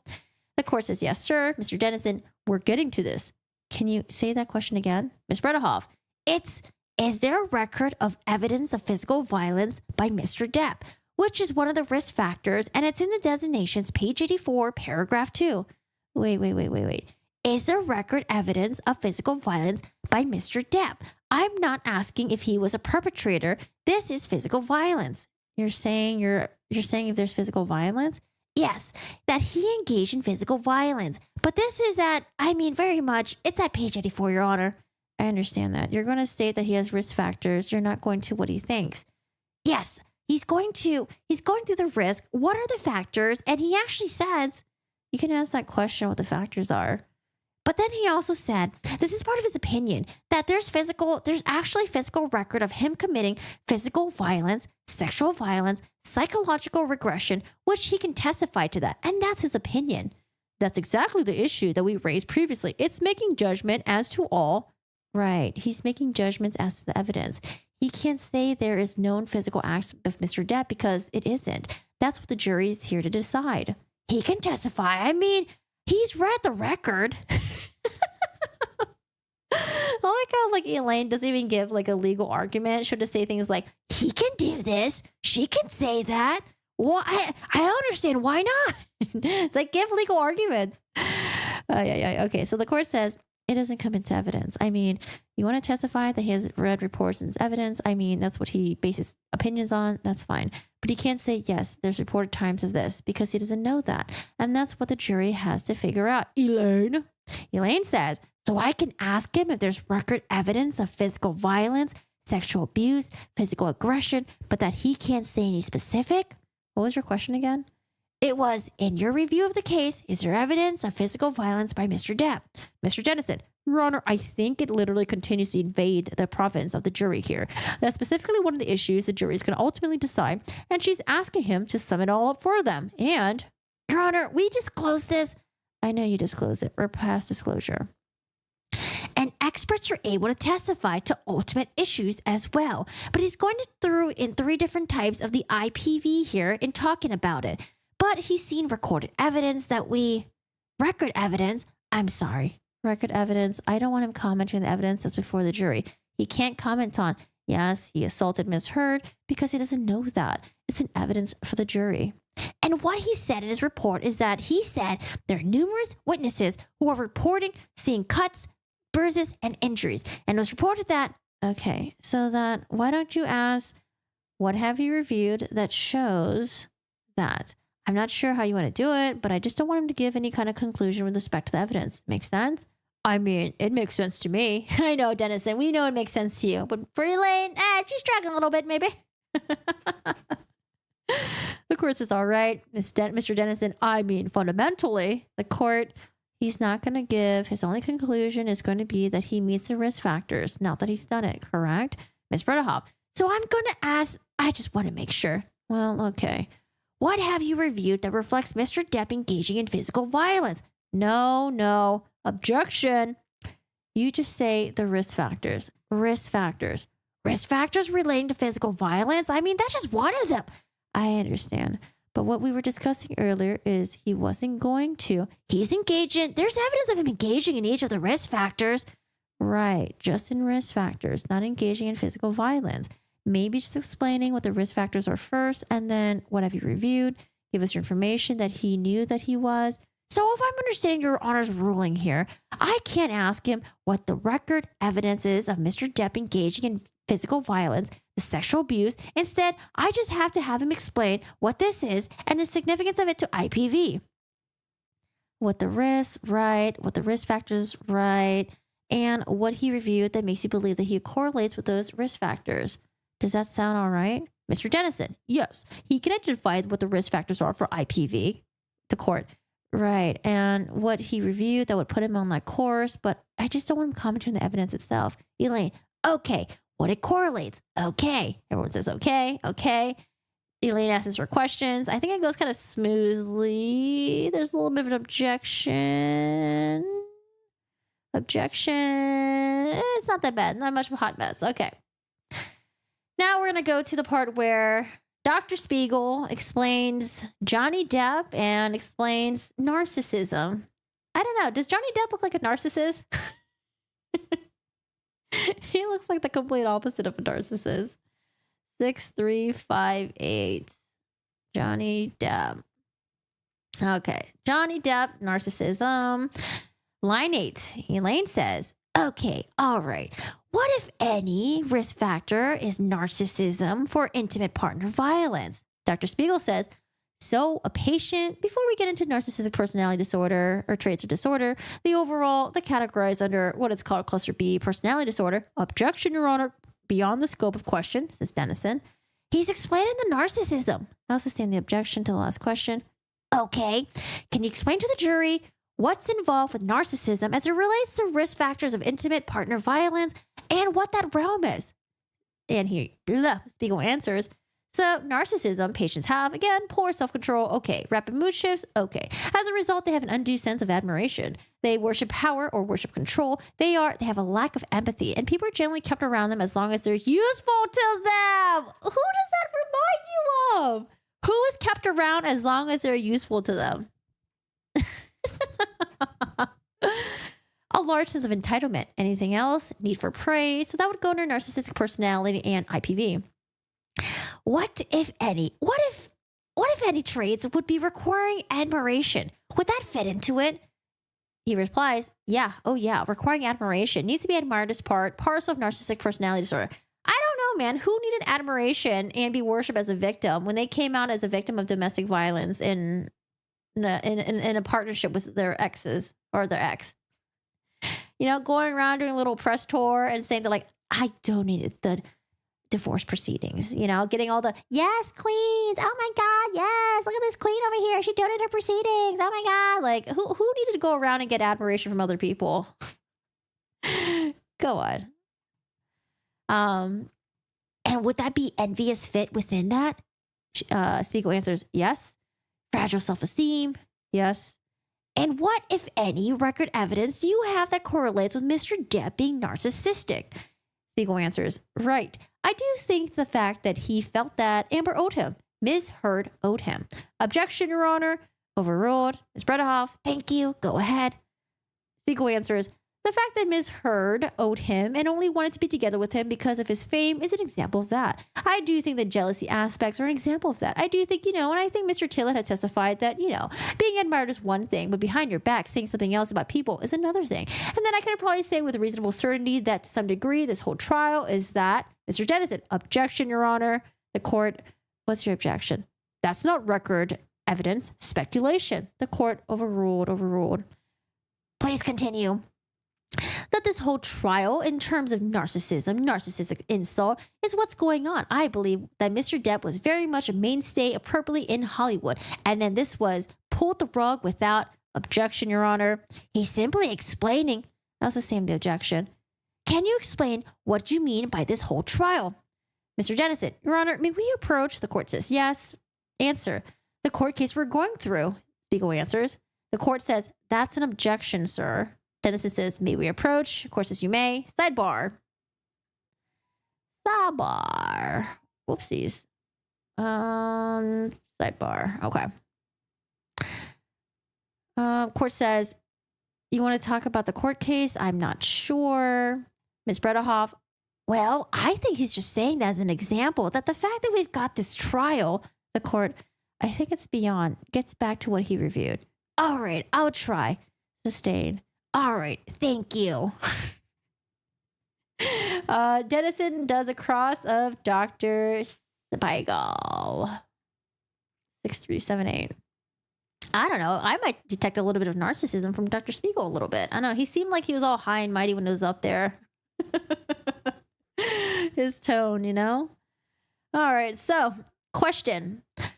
You start with what you finish. Let's start with what you finished with. You understood that the court was twice asked by Ms. Heard's counsel to order a medical exam of Mr. Depp, and those motions were denied. This is Dennison, by the way. Spiegel answers, I think that your team told the court you didn't want to have them, and the court ruled on them. I don't think the court proactively did it. You had a motion to them, right? The question. Oh, thanks, Sarah. Thank you so much for the 2. I appreciate your support. Thank you. Yeah, thank you so much. Don't forget to hit the like button. Thanks, Sandra. Yeah, and it's funny because the witness is asking questions to the lawyer as well, as if it was a two-way conversation, and he's just sitting back, I don't know. He had a bit of a pretentious vibe to him. Dennison. No, Ms. Heard's lawyer moved for them and asked for them and did not get them. Isn't that right, sir? Spiegel answers, I was just saying that's what happened. My understanding of it was that you all did not want him to undergo one. They petitioned for it. The court said no. Yes, that's what my understanding of it was. Dennison says, the court said no to ordering Mr. Depp to do a medical exam. Spiegel, that's what I said. The court did not require it, right? Dennison, so it was ordered. In fact, right? Answer, it was. Bredehoff, Your Honor, may we approach? All right. The court, we're not going into this. Mr. Dennison, there you go. Ms. Bredehoff, thank you. All right, we're done with this. Dennison mentions news release. Okay, we're going to skip to sidebar number 14. What's the news release? Dennison. Sidebar 14. Ms. Bredehoff, I didn't want to interrupt the flow, Your Honor, and we're going to do a cross for a second. I just want to indicate that we would have called Bonnie Jacobs for the purpose of getting her therapist notes, but Your Honor's already ruled on that hearsay. So, by the way, I think Bonnie Jacobs, these are the notes that Amber Heard and her team were we have stacks and stacks of evidence that was not entered in, and that would have cleared me, and that would have shown that JD was an abuser. Anyways. And so all I wanted to do and say, and I also want to comment that even though, let's say there was a bunch of notes that documented all this, I don't know, there's just so much bullshittery, there's so much fuckery that there's just so much evidence against her. I don't think these doctor notes would have really helped her much, to be honest. Yeah. And so I wanted to do and say is that we would have called her, but Your Honor has ruled on that. The court says, that's fine. I just didn't want to interrupt the flow, Mr. Dennison. So while we're up here, I wanted to discuss this quickly. I think there's just been a news release that they decided not to call Mr. Depp. Until today, we were fully understanding that the court. I don't know who's releasing news. Ms. Bredehoff. Yeah, I don't either. The court. Okay, thank you. Thank you. So I wonder who is releasing these news. I mean, obviously, it's going to have to be Team Amber Heard, right? If they were planning on calling Johnny Depp, but they decided not to, that's something that only Team Amber Heard would know. Who's doing the leaky? All right, this is the last part. Sidebar 16, Dennison Cross of Ms. Arnold. Oh, this is the part where, remember Ms. Arnold? The Star is Born moment. Where Dennison, I think he says like Amber Turd a couple of times. Or that might have been in the redirect. But there's a part where Dennison says Amber Turd and Ms. Arnold like laughs and chuckles a little bit. I don't know, man. I don't know if AH would be happy with that. Camille. I mean, honestly, I just have to do Camille more. I'm very limited in the voices that I can do. So I do feel bad that I make Camille's voice a little bit of like a high-pitched teenager. But, I mean, she does have a higher pitched tone, you know, compared to other people. That's why her and Jessica Myers have like the same voice. Like, hi. It's like very like upbeat. Yeah, there we go. Like upbeat, like, Your Honor. Yeah. The only sack Amber did was a turd she left on Judy's bed. Okay, so Dennison Cross of Ms. Arnold, Ms. Bredehoff says, the objection is that he's calling essentially for a legal conclusion. I don't want to make that one from there. He's making a legal argument of whether Mr. Depp is responsible for this, and that's not something this witness would do. Mr. Dennison, the motion in limine that you decided relative to this made it clear that they have to establish causal connection. What damages? The witness has to establish a causal connection to damages, and that's what I'm trying to explore. Ms. Bredehoff, this is very different. What he's arguing now. The court. You just can't elicit any illegal conclusion. That's all. Okay? Mr. Dennison, and the causal connection and the legal conclusions are pretty close together. The court. I understand that, but if you leave it at causal connection, I understand. Causal connection, not legal. Ms. Bredehoff, yeah, he can't ask whether Mr. Depp is legally responsible for. Dennison's right. I was saying that. And that's about it for today. Oh, hello, Patty Cakes. How's it going? That's it for day 21. So we covered 4 days today. We covered the cross-examination of Amber Heard, the redirect mess, and Amber Heard has some witness testimonies, but they're mostly like video. Very, I don't know. It's very like video depositions are very boring to watch. I don't know, but it must be even worse for the jury, I feel like. But we paid attention to them. You know, we didn't fall asleep or anything. Next, I think the next couple of days we have. Just when you thought the trial couldn't get any more spicier, it really does, because there's like after Amber Heard presented her side, when we went back to, let's see, oh no, Walter Hamada. Okay, that was pretty. The what's it called, Warner Brothers guy, he testified. That was a little bit spicy too. And then we had the rebuttals with Morgan Knight. And then at some point we got Kate Moss, Morgan Tremaine. Yeah. Dr. Don Hughes comes back. Amber Heard comes back. Yeah, that's actually a pretty wild shit show. Marge Simpson's sister. Oh, the Smoker Sisters. Oh, man. Okay, so I think that's it for today. I think we'll have another round of reading the sidebars, and then we should be taking a break for a bit. Day 21. Okay, so we'll have day 22, day 23, day 24, day 25, and then 26, 27 is not really court dates. So I think we should be able to knock all this out in one stream.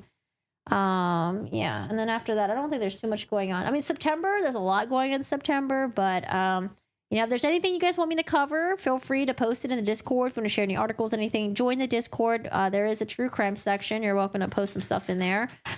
If there's anything you want me to cover. Someone did want me to cover there was a girl who apparently was trying to get back at her boyfriend, and she drove her car at 100 miles an hour or something. They get into a car accident. He dies. She survives. And there was a verdict read against her. And so maybe we'll take a look into that. I haven't looked into it yet.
Sorry, guys.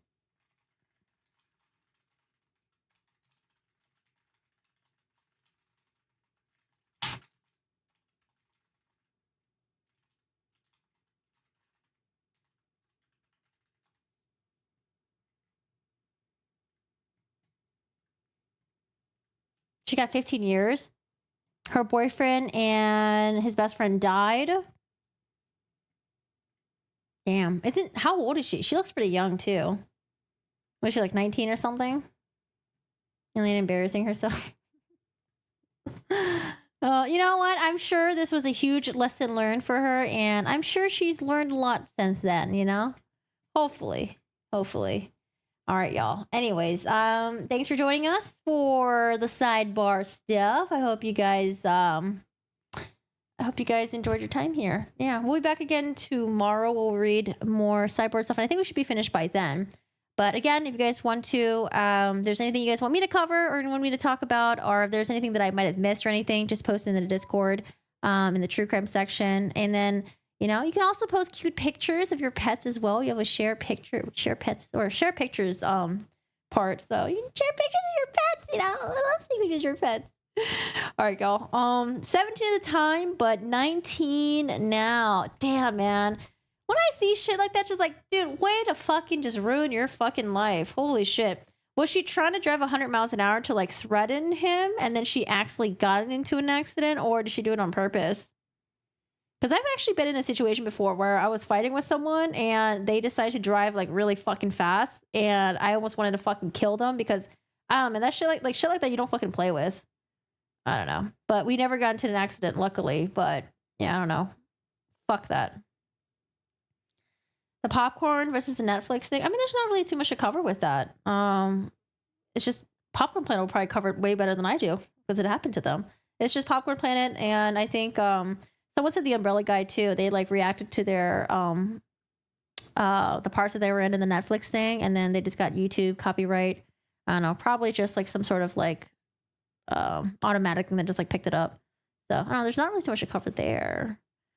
How could Spiegel know there was in fact physical violence? Spiegel deserves the negativity he received afterwards. Spiegel should be ashamed that he was being used like this. I don't know. That's why it's like, now it's like when expert witnesses go up there and testify, I'm just like, are y'all just up there for the money, man? Like, do y'all honestly believe this? I don't know. Yeah, I don't know. Don't know. She's been mentally unstable since the wreck. Have a good one. Hi, Marissa. Have a good one. Hope you guys take care. All right, y'all, I'm popping out. I'm going to pop out. And, oh, look at Puppy Steve. This is Steven, who's a little baby. Look at him, so cute. Little Puppy Steve. Oh, God. I missed you. All right, y'all. I hope you guys have a good one. Take care. I'll be back again tomorrow. I'm pretty sure I'll be back again tomorrow. I'm pretty sure. Tomorrow or the day afterwards. I don't know. Maybe I'll take a break from this and then we'll do it on Wednesday. But if you guys miss any parts of the stream, feel free to watch the VOD, or I might sometimes I'll like chop up the stream and take out some of the side talks, but I kind of just rush through this, to be honest, because day one was a lot. All right, but yeah, I'll have this uploaded on the YouTube as well if you guys miss anything. But other than that, thanks for hanging out. Thank you for your support. Thank you for lurking. Thanks for chatting and keeping me busy. And yeah, I appreciate you guys. I'll see you guys a different day. I also stream on Twitch as well. If you guys like doing video game stuff, feel free to stop by the Twitch channel. And we're playing Baldur's Gate right now. It's like D&D style game. And I know that sounds really fucking nerdy, but the game is so good. It's like, the game is amazing. I don't know. Y'all should check it out. One of the best games I've ever fucking played. I'm only in the beginning too. All right, guys. Have a good one. Take care. And I will see y'all later. Bye.